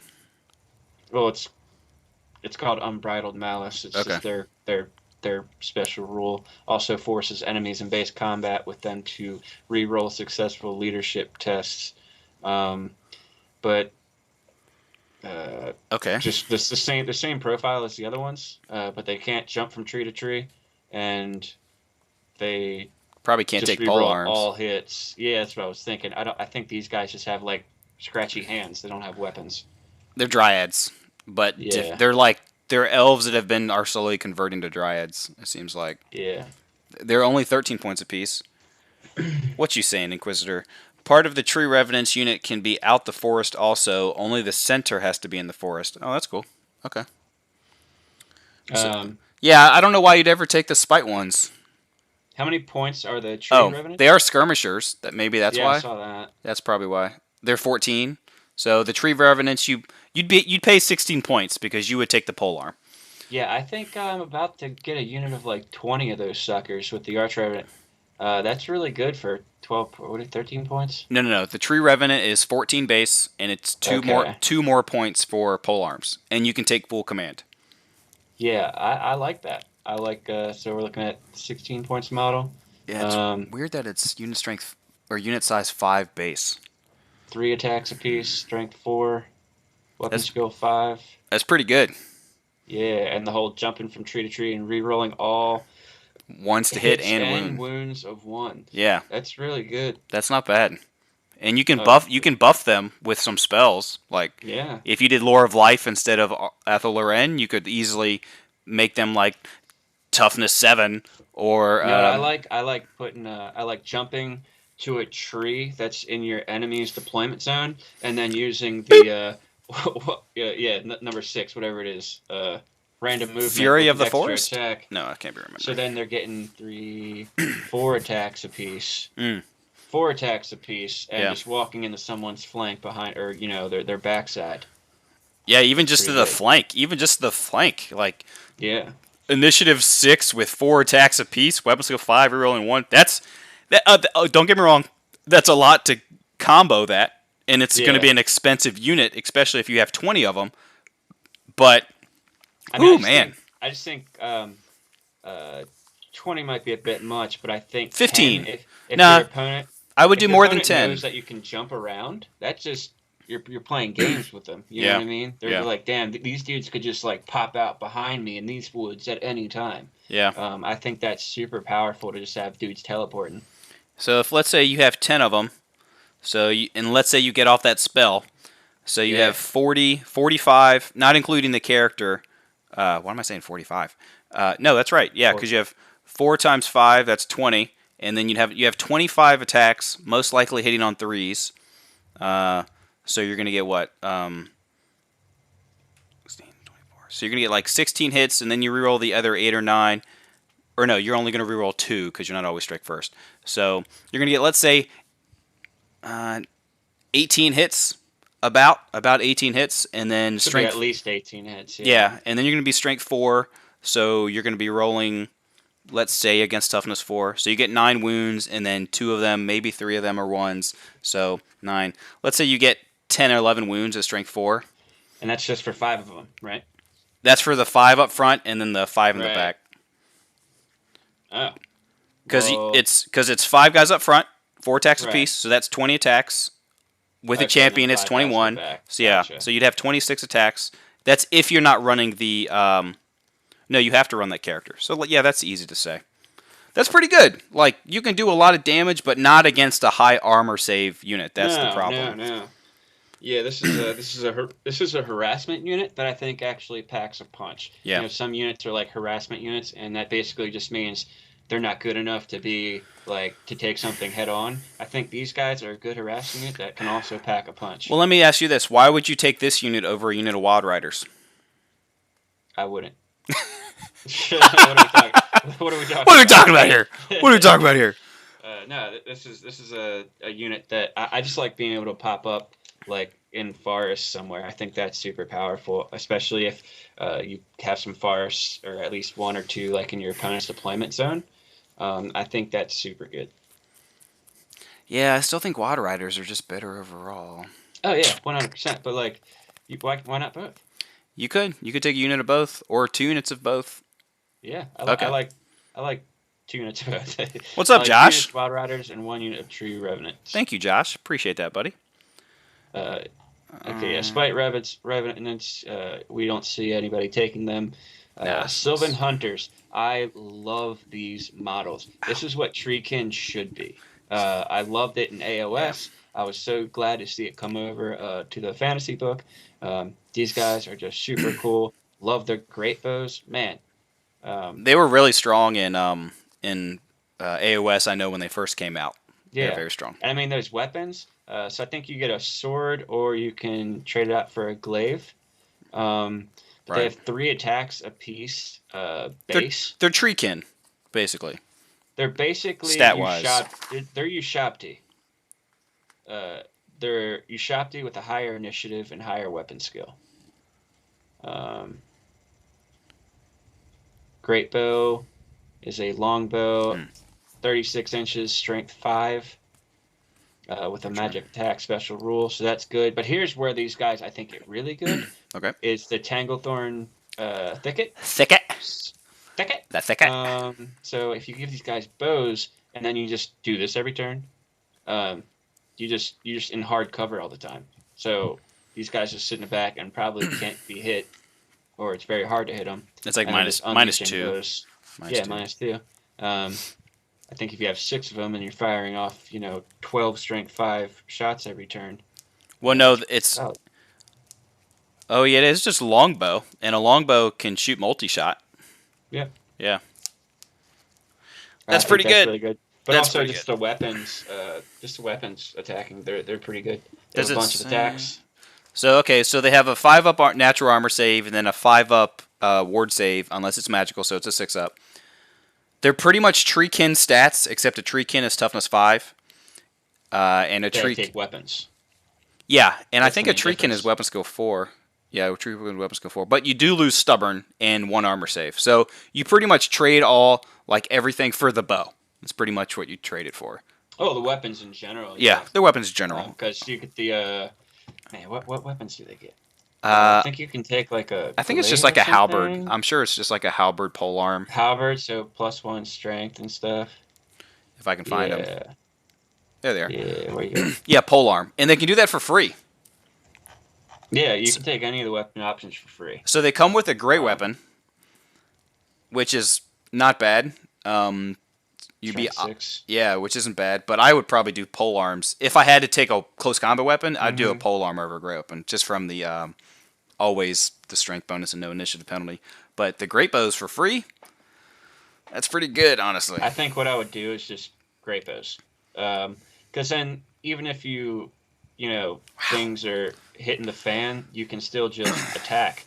Because you're still strength 4. So you're shooting strength 4 with an AP, so like, yeah, you're not going to kill anything big, but they'll still get a bunch of attacks and stuff. So I think you go great bows, and then if they get into combat, so be it. That's just such a buff to your already amazing shooting. Mm-hmm. They don't have a psi archery, so if they do move, you're going to be at -1 for moving and shooting. But that's why you just sit there and you do the thicket thing. Yep. But the fact that you can shoot, like if you take a unit of, let's say you take a unit of 3, you're shooting 6 strength 5 bows. That's just, since Wood Elves already have a problem going through armor or high I was going to say, toughness, you're picking off Cav like Bretonia, you're picking them up. or you're shooting monsters, because Wood Elves they used to use poison attack for monsters, but now poison, mathematically the arrows aren't as good, because you didn't even have to reroll a wound. It was just if you rolled a 6, you just get a wound. But strength 5 bows at range 36 inches, they are your artillery. Right. Wood Yeah. Elves never had anything like that. They are your artillery now. That's incredible. And the models are some of the coolest in this entire book. I love those models. Man, They're what treekin always should have been. well, yeah, okay. Man, I don't want to have to buy them now. That's really good. That's really good. They're And so monstrous good. infantry, so like they're still T4, 3 wounds apiece, 4 attacks or 3 attacks. Yep. It's really good. All right, to treekin. I'll talk about Hey man, treekin. go ahead and talk about treekin. I'm gonna hit the bathroom. Give me a minute. But don't let me stop you. Keep going. Okay, all right, we'll do. So, what's up, guys? This is Blues Podcast. How are you going? Okay, how are you doing? Whatever. Treekin. Same stats as 8th edition. Exact same stats as 8th edition, except they gain stubborn.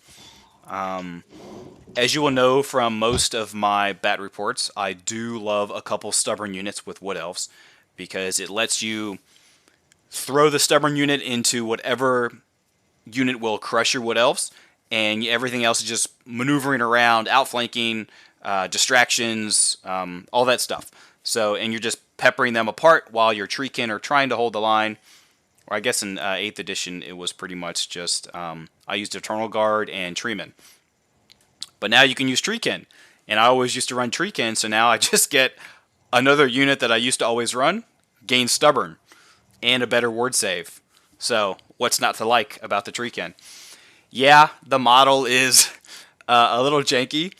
It just looks like sticks and like some gnarled wood, but they did have some cool sprites like climbing on them and like little fairy looking things that are like either hugging onto them and stuff. And if you paint them a different color, as mine are, they stand out and they make the model pop pretty well.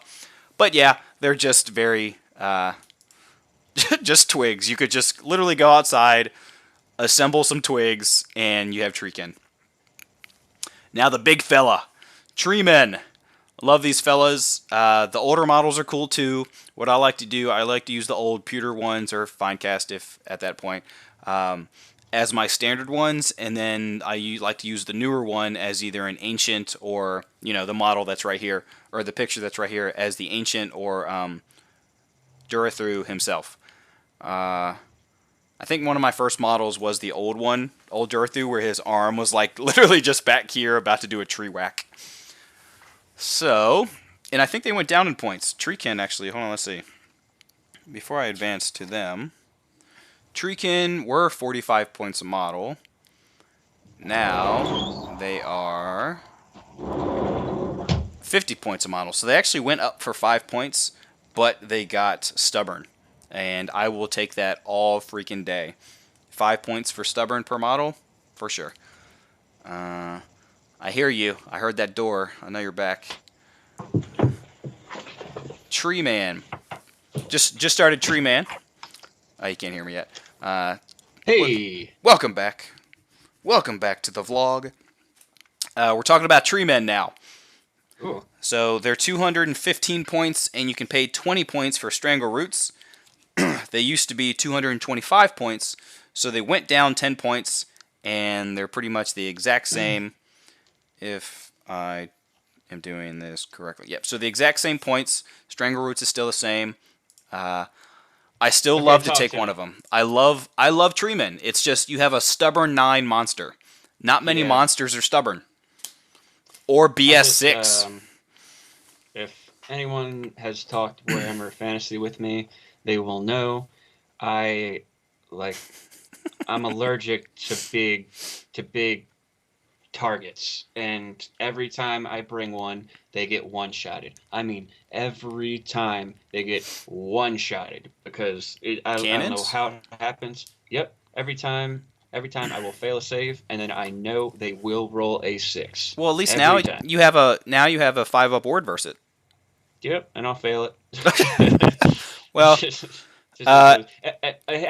happens that the couple people down here in the Outer Banks, they play Empire, they play Dwarves, they play Britannia, and always bring trebuchets. Right. You know, like it's my monsters never make it in the combat ever. Well, that saddens me. But now, if you hide them behind a tree that's big enough, a forest that's big enough, they can't shoot through it. Inquisitor, you said that sounds more like that doesn't sound like a problem to me. That sounds like a blessing. What he said was the old pewter model is if you throw it at someone, you might go to jail for homicide.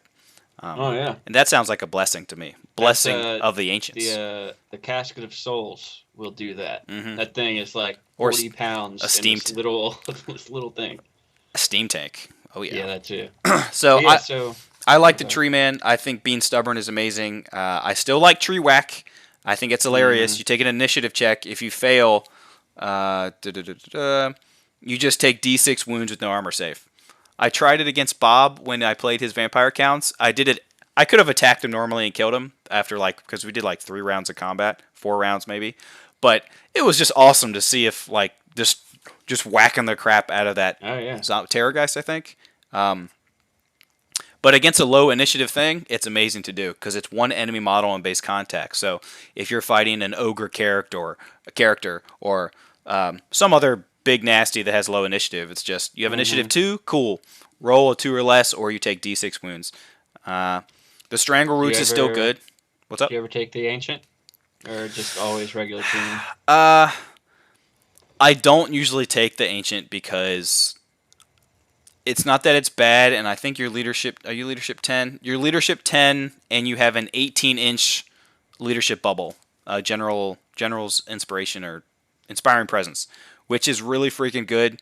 You're 6 wounds, so the chance that you get one-shot by a cannon is 17% if he even rolls to wound you and you fail your save, all that good stuff. But I just don't like getting sucked into the warp, and you're just... To get an Ancient higher in level... I don't like to build a super high cost wizard because you can get sucked into the warp even easier in WAP than you could in 8th edition. So I don't like putting more eggs in a basket. Didn't you do that against me when we played? Yeah, I had a demon. Chaos boy. I had a demon prince, and I rolled 3 dice for a spell, and I got sucked into the warp because I just kept rolling 6s. And how many points was he? He was a bunch. He wasn't. He was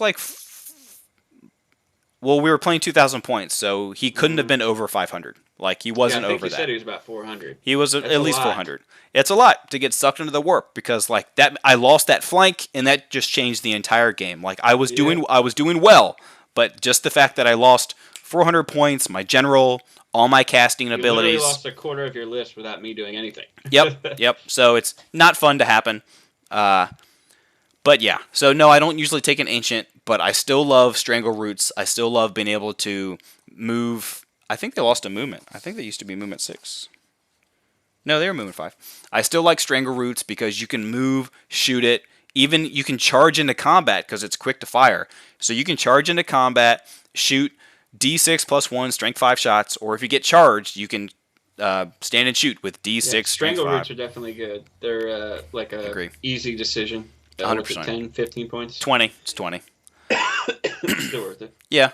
I don't really like the Treeman Ancient.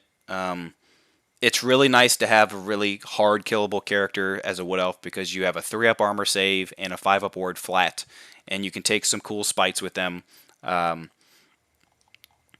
yeah, they're still stubborn, so like you can run him forward, get him stuck into combat, and then just like keep casting spells, healing yourself while you're doing it, especially with Athaloren. So there are some cool things to do with it, and if you're going to run a forest army, like a forest spirit army, it's much better than it was in 8th edition. Well, isn't if I'm not mistaken, Dirthu's like the same amount of points as a Treeman Ancient, and I think he's just better. Yeah, if that's what I remember. Right, I'm sure it's the same now. So if you go Treeman Ancient, Dirthu would be a good choice. Yeah, but I think he's only level 1. Yeah, and it's Lure the Beast. I think he's got the Amber Spear, I believe. He's just a level 1 wizard, so you can't even take Amber Spear. I think, Lure the Beast. I'm pretty sure you can take it. No, he's only level 1. I think the spear, Amber Spear is like level 3. Oh, you might be right. Yeah. You might be right. I'll have to recheck that. It's a nice spell to have for him. But a Treeman Ancient, hold on, is 250, and you can make him up to level 3 for 85 points. So what's that? 315 points? Or sorry, 335. I get 15. Treeman Ancient used to be 290, and you can make him level 4 for 70. So he used to be 350 points, and you'd have him as a level 4. Now you can only make him a level 3, 35. So he'd be 335. So he's 15 points cheaper as a level 3 than what you could do in 8th to make him level 4. Right. But there were no spites in 8th edition, which was kind of crappy. It wasn't a lot of customization, but now you can do some cool stuff with them. Why is an Ancient less weapon skill than a normal one? Because he is much older and slower. So he doesn't have, he's like tougher because his shell has, his bark has hardened. I think that's why he's weapon skill or 6 wounds instead of 5. But he's been focused more on herding the forest. Herding. H-E-R-D, not H-U-R-T. Herding the forest in the spites and all that other stuff instead of like attacking what a regular Treeman Ancient would do. Treeman Ancient is more offense while a regular Treeman is more offense while an Ancient is more of a, don't get me wrong, he can do some damage at weapon skill 4, support character. Strength 5, but yeah, he's more of a support character. He can still dish out a lot of punishment, but they had to like lower his weapon skill. I'm trying to think if there's another character or unit that its weapon skill is lowered but is also a wizard. It's like, think of a Chaos Lord and a Chaos Sorcerer. It's like they've put more time in one thing than the other. So a Chaos Lord's obviously put more time in physical abilities, while Sorcerer Lord, I think is what they are putting more time into their studies and casting spells. So their combat suffers. But still toughness 6, big old tree man. Oh yeah. Great Eagles. They're Eagles. They're Eagles. Fly 9, still really good. Not Fly 10 anymore. You can give them Swift Sense and Shredding Talons, which you could in 8th edition. Yep. I mean, Strength 4 with the extra AP, so you got AP 2 going through. 3 attack space. Pretty good. Not as good as what, thank you, Inquisitor. Amber Spear, Pan's Impenetrable Belt, and Flock of Doom. Those are the ones you can choose. Great Eagle's not as good anymore. Lost 1 fly, and you can't redirect units. Want to jump down to Forest Dragon? Yeah, we all know steeds. With their, like, leaf armor. Right. You skipping Great Stags? Yeah, I figure everyone knows what they are, unless you want to Nah, touch on them. I think they stayed the same. Got impact hits D3, pretty much the same. Good. Unicorns, obviously the beautiful unicorn, the majestic unicorn. MR2, pretty much the same from 8th edition. Yes, Forest Dragons, what you got, man? All right, so I don't know if they've changed it all, but they're fly 7. So that was with the recent change. They're going 7 inches. Fire Spirit, so they're getting that nice 5 upward. Natural armor 3 up. That's always good in a dragon. Some dragons don't even get an armor save, so that's really good. Strength and toughness 6, 6 wounds, all good. 5 attacks, weapon skill 6. Pretty good overall. As a strength 2 breath weapon, which armor saves cannot be, or no, they suffer a -3 penalty. So AP 3. Yeah. Models, and and if you get hit, you get the stupidity rule for the remainder of the game. That's sneaky powerful. Yes. You won't do as Um, much damage because you're strength 2, but it's good for still knights, like Empire Knights, because you're only winning yeah. on 5s, but their 1-up goes to a 4-up. But that's stupidity. You hit multiple units with that breath weapon as much as possible. So I have an extra um, Dark Elf Black Dragon still in the box. Okay. What do you think if I were to take that and paint it green? Do you think it would make a good Forest Dragon? I was thinking it would. My inner nerd and collector is saying, "How dare you, sir?" But I think if you convert it up a little bit, like put some, Yeah. instead of horns, you add some antlers off like some of other units or something. Yeah, I think that would Yeah. look amazing. I think that would look It'd really be cool. good with like the Wild Rider horns or Exactly. the thorn. Yep. Those yeah. I think that would look very cool. Converted a little bit, it would look pretty solid, just all green, you Yep, know? like, Because it's look, got a literally. cool pose. It's like going up. Yeah, I used to have the old metal one when I was a kid, but I sold that 20 years ago, I guess. Right. No, but yeah, that would look sweet. I think the Black Dragon would look sweet, and I don't know what you would do for a rider, because I think you can take a Forest Dragon without like a Lord Yeah. rider. Yeah, you can just take a Yeah. Forest Dragon. Another thing that I want to do that kind of segues into it.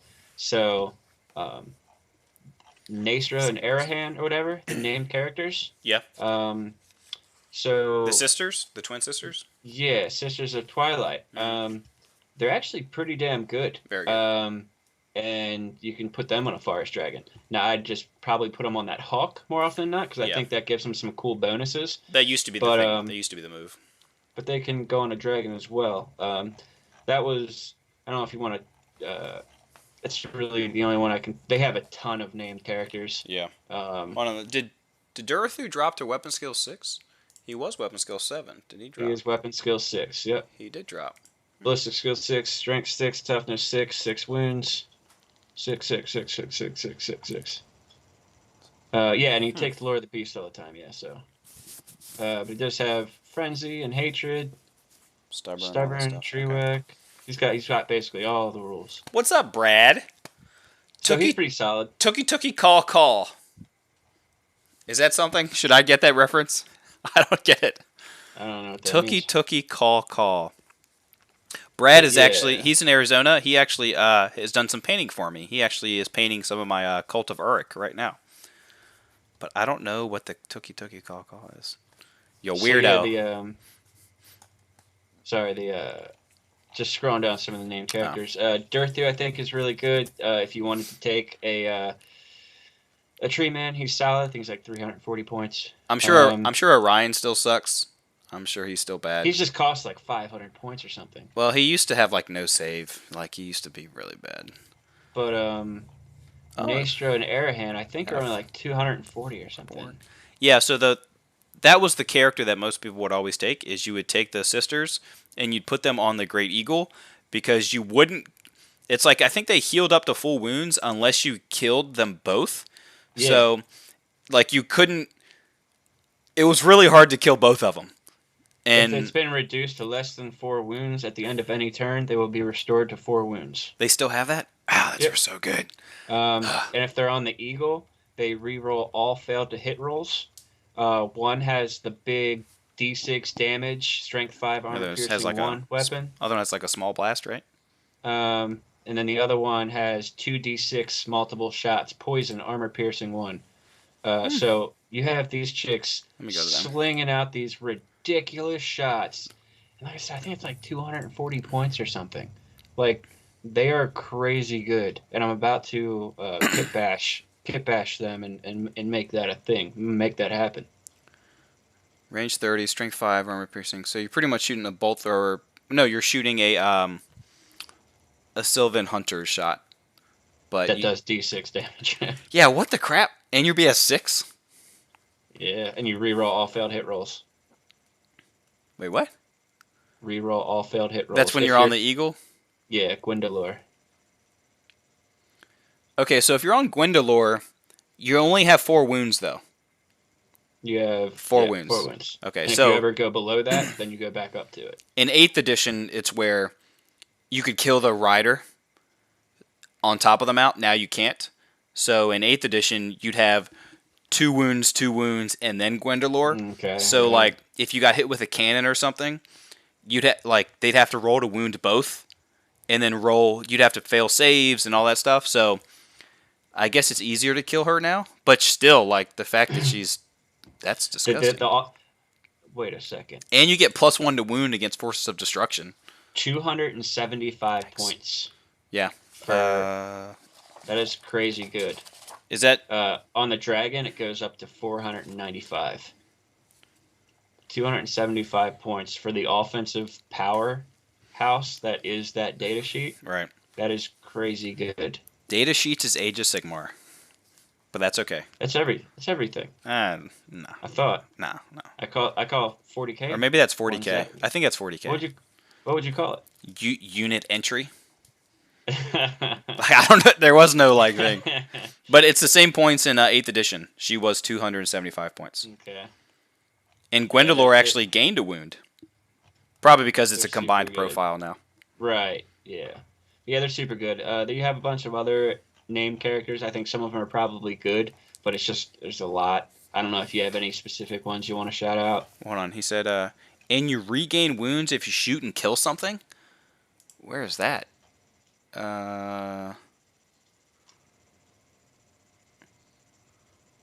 Where do you gain that? Hold on, I'm looking for that.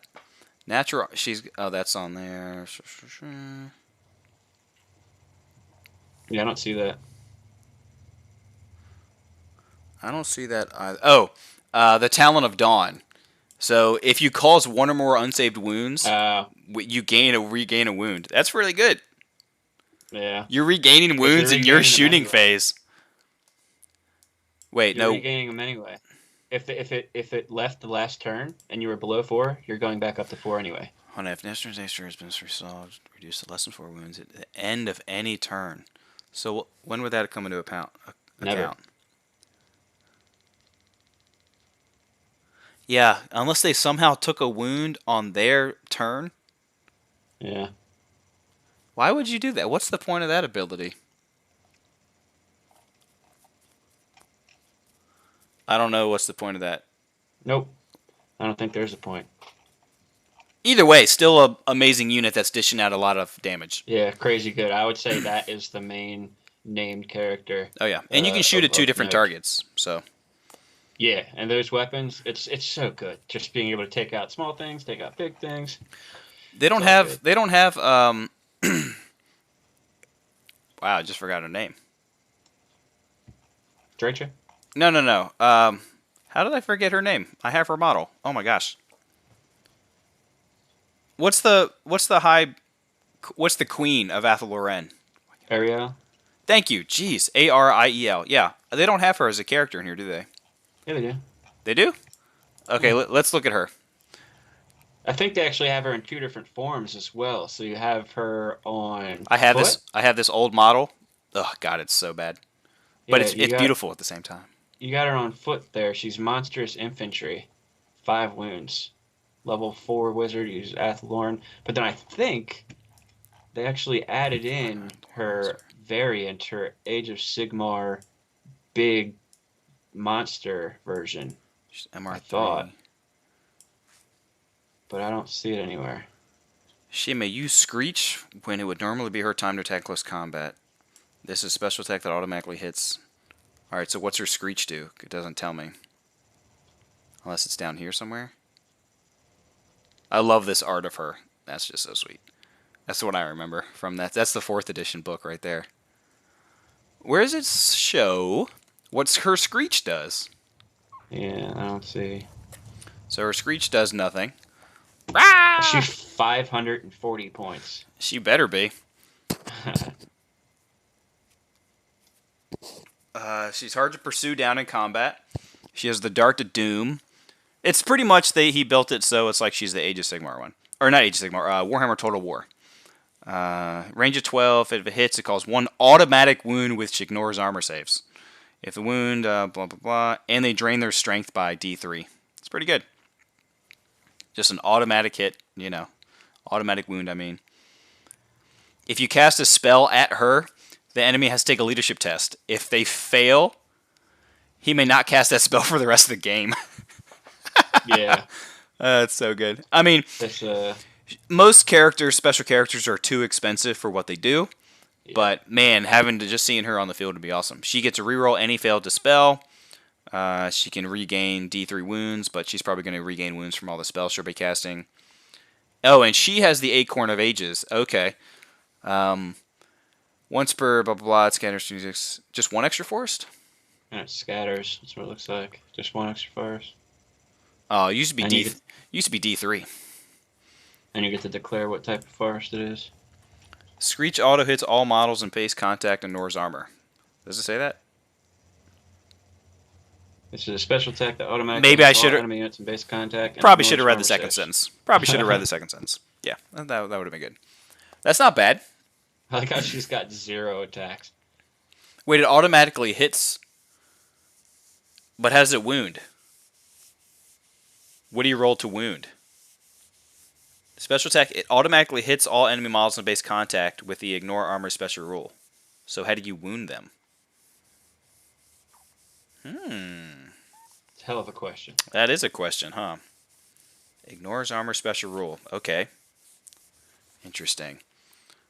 I don't know what I would do for that. But, still cool. Okay. I don't think there's any other characters that I would... Like, all these characters are cool. Yeah, there's some good ones in there, but there's a bunch. And, you know. Durathu's a powerhouse. Like, you can buff him up with the signature spell, and you can make him, like, Strength 7, Toughness 7, with 5 Strength 7 attacks, and he's got some cool, like, sprites that can help him out. You're -1 to enemy. That's pretty good. Doesn't say, so at initiative 2, so next turn, like, there'd be a -1 to hit, and -1 armor save. He gets to reroll his hits every turn, and he never loses his frenzy. Like, he will be beating stuff up. If you're taking Forest. a tree man and want magic, you're taking Durathu over the tree man agent, I believe. Inquisitor says it wounds off her strength, so she's strength 4. It's not bad.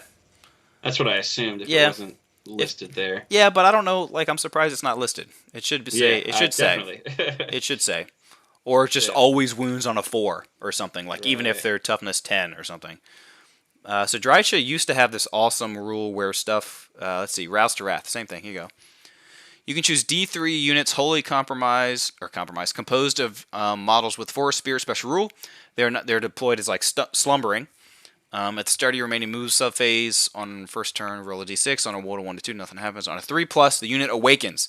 Place it on the battlefield so that all models in the unit are wholly within a forest and at least 1 inch away from other units and impassable terrain. So that's effectively what it was in 8th edition. If you just take a full Forest Spirit army, you could take Drycha and then just have a whole bunch of units just popping out of forest everywhere. But you would need to have enough forest on the field to really use her ability. But it's only D3, so you're going to have at least 1 forest on the field per your army rules. So you could easily put 1 in there, no problem. But it's probably too expensive for what she does. She's only T4 with 2 wounds. Isn't she like over 200 points? She's really expensive. She's she's 200 points. Yeah, sounds right. I think she used to be more. Let me check that real quick. Drycha, 255. So she dropped 55 points. That's just pretty big. She did actually have an extra wound back then. She used to have 3 wounds. She gained a ballistic skill. Ooh. Oh, look at that. Like, why? Weird. Okay, so I think that covers basically, we covered the lore, we covered all the basic troops and characters, and several special characters. I think that's good. Is there anything else that you needed to cover? First, I still say that Wood Elves can be a very strong army in the right hands. You just have to be a fantastic maneuver tactician when it comes to that. It's like you're playing chess while the other person is playing checkers. You have to outmaneuver. You have to outthink. You have to, I guess depending on your list, you have to whittle the enemy down with your arrow fire and even 2d6 strength 4 from your magic if you're taking the lore of Athel Loren. You have to whittle the army down and then hammer with the best stuff you can, which is mostly glass cannons, unless you have treekin, or if you just have your what are they called? The hunters.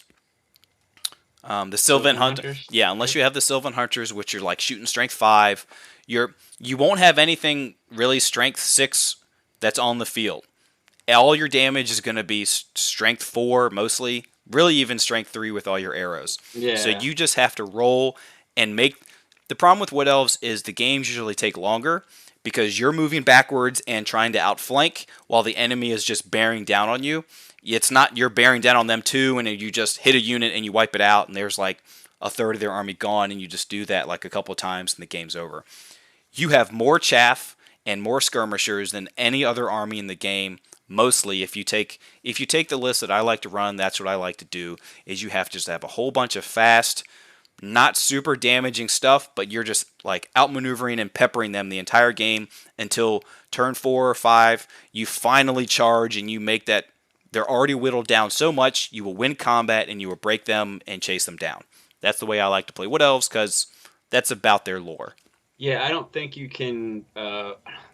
That's kind of the way you have to run them. As I mentioned at the beginning of the video, if you try playing like you play other armies and just have your big blocks and walk them forward, you're going to lose. So what you really end up doing is taking a lot of smaller units and kind of spreading out and just trying to, like you were saying, outflank and basically just outmaneuver the opponent. Wild Riders, I think, are your best hammer. They're the hardest hitting unit that you have.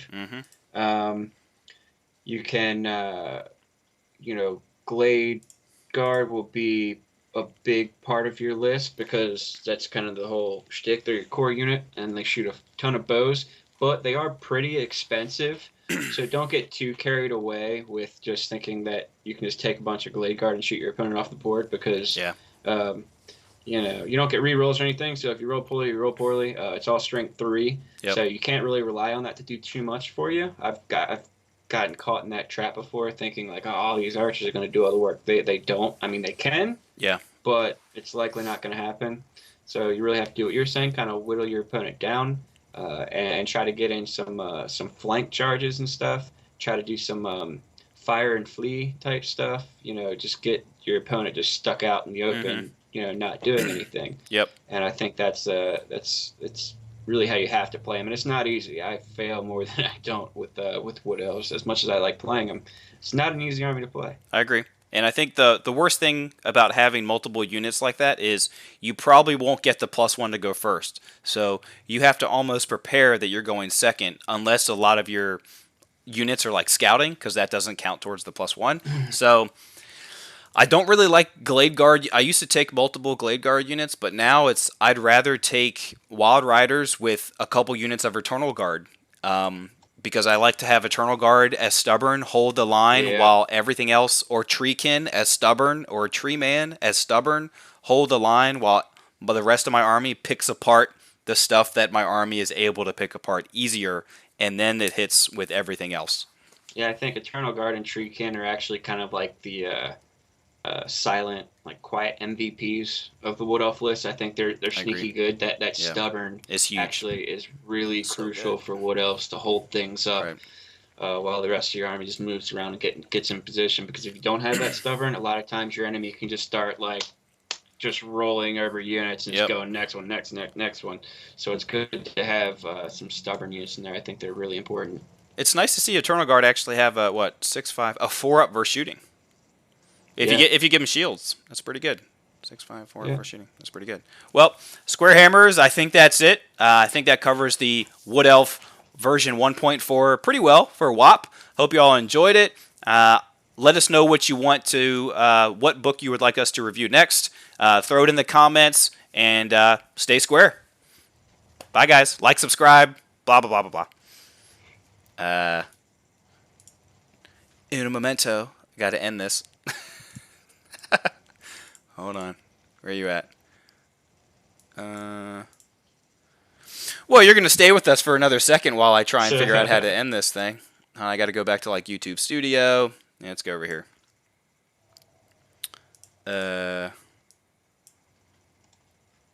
Well, we're just going to do all this. Thanks, guys. Take it easy. See ya.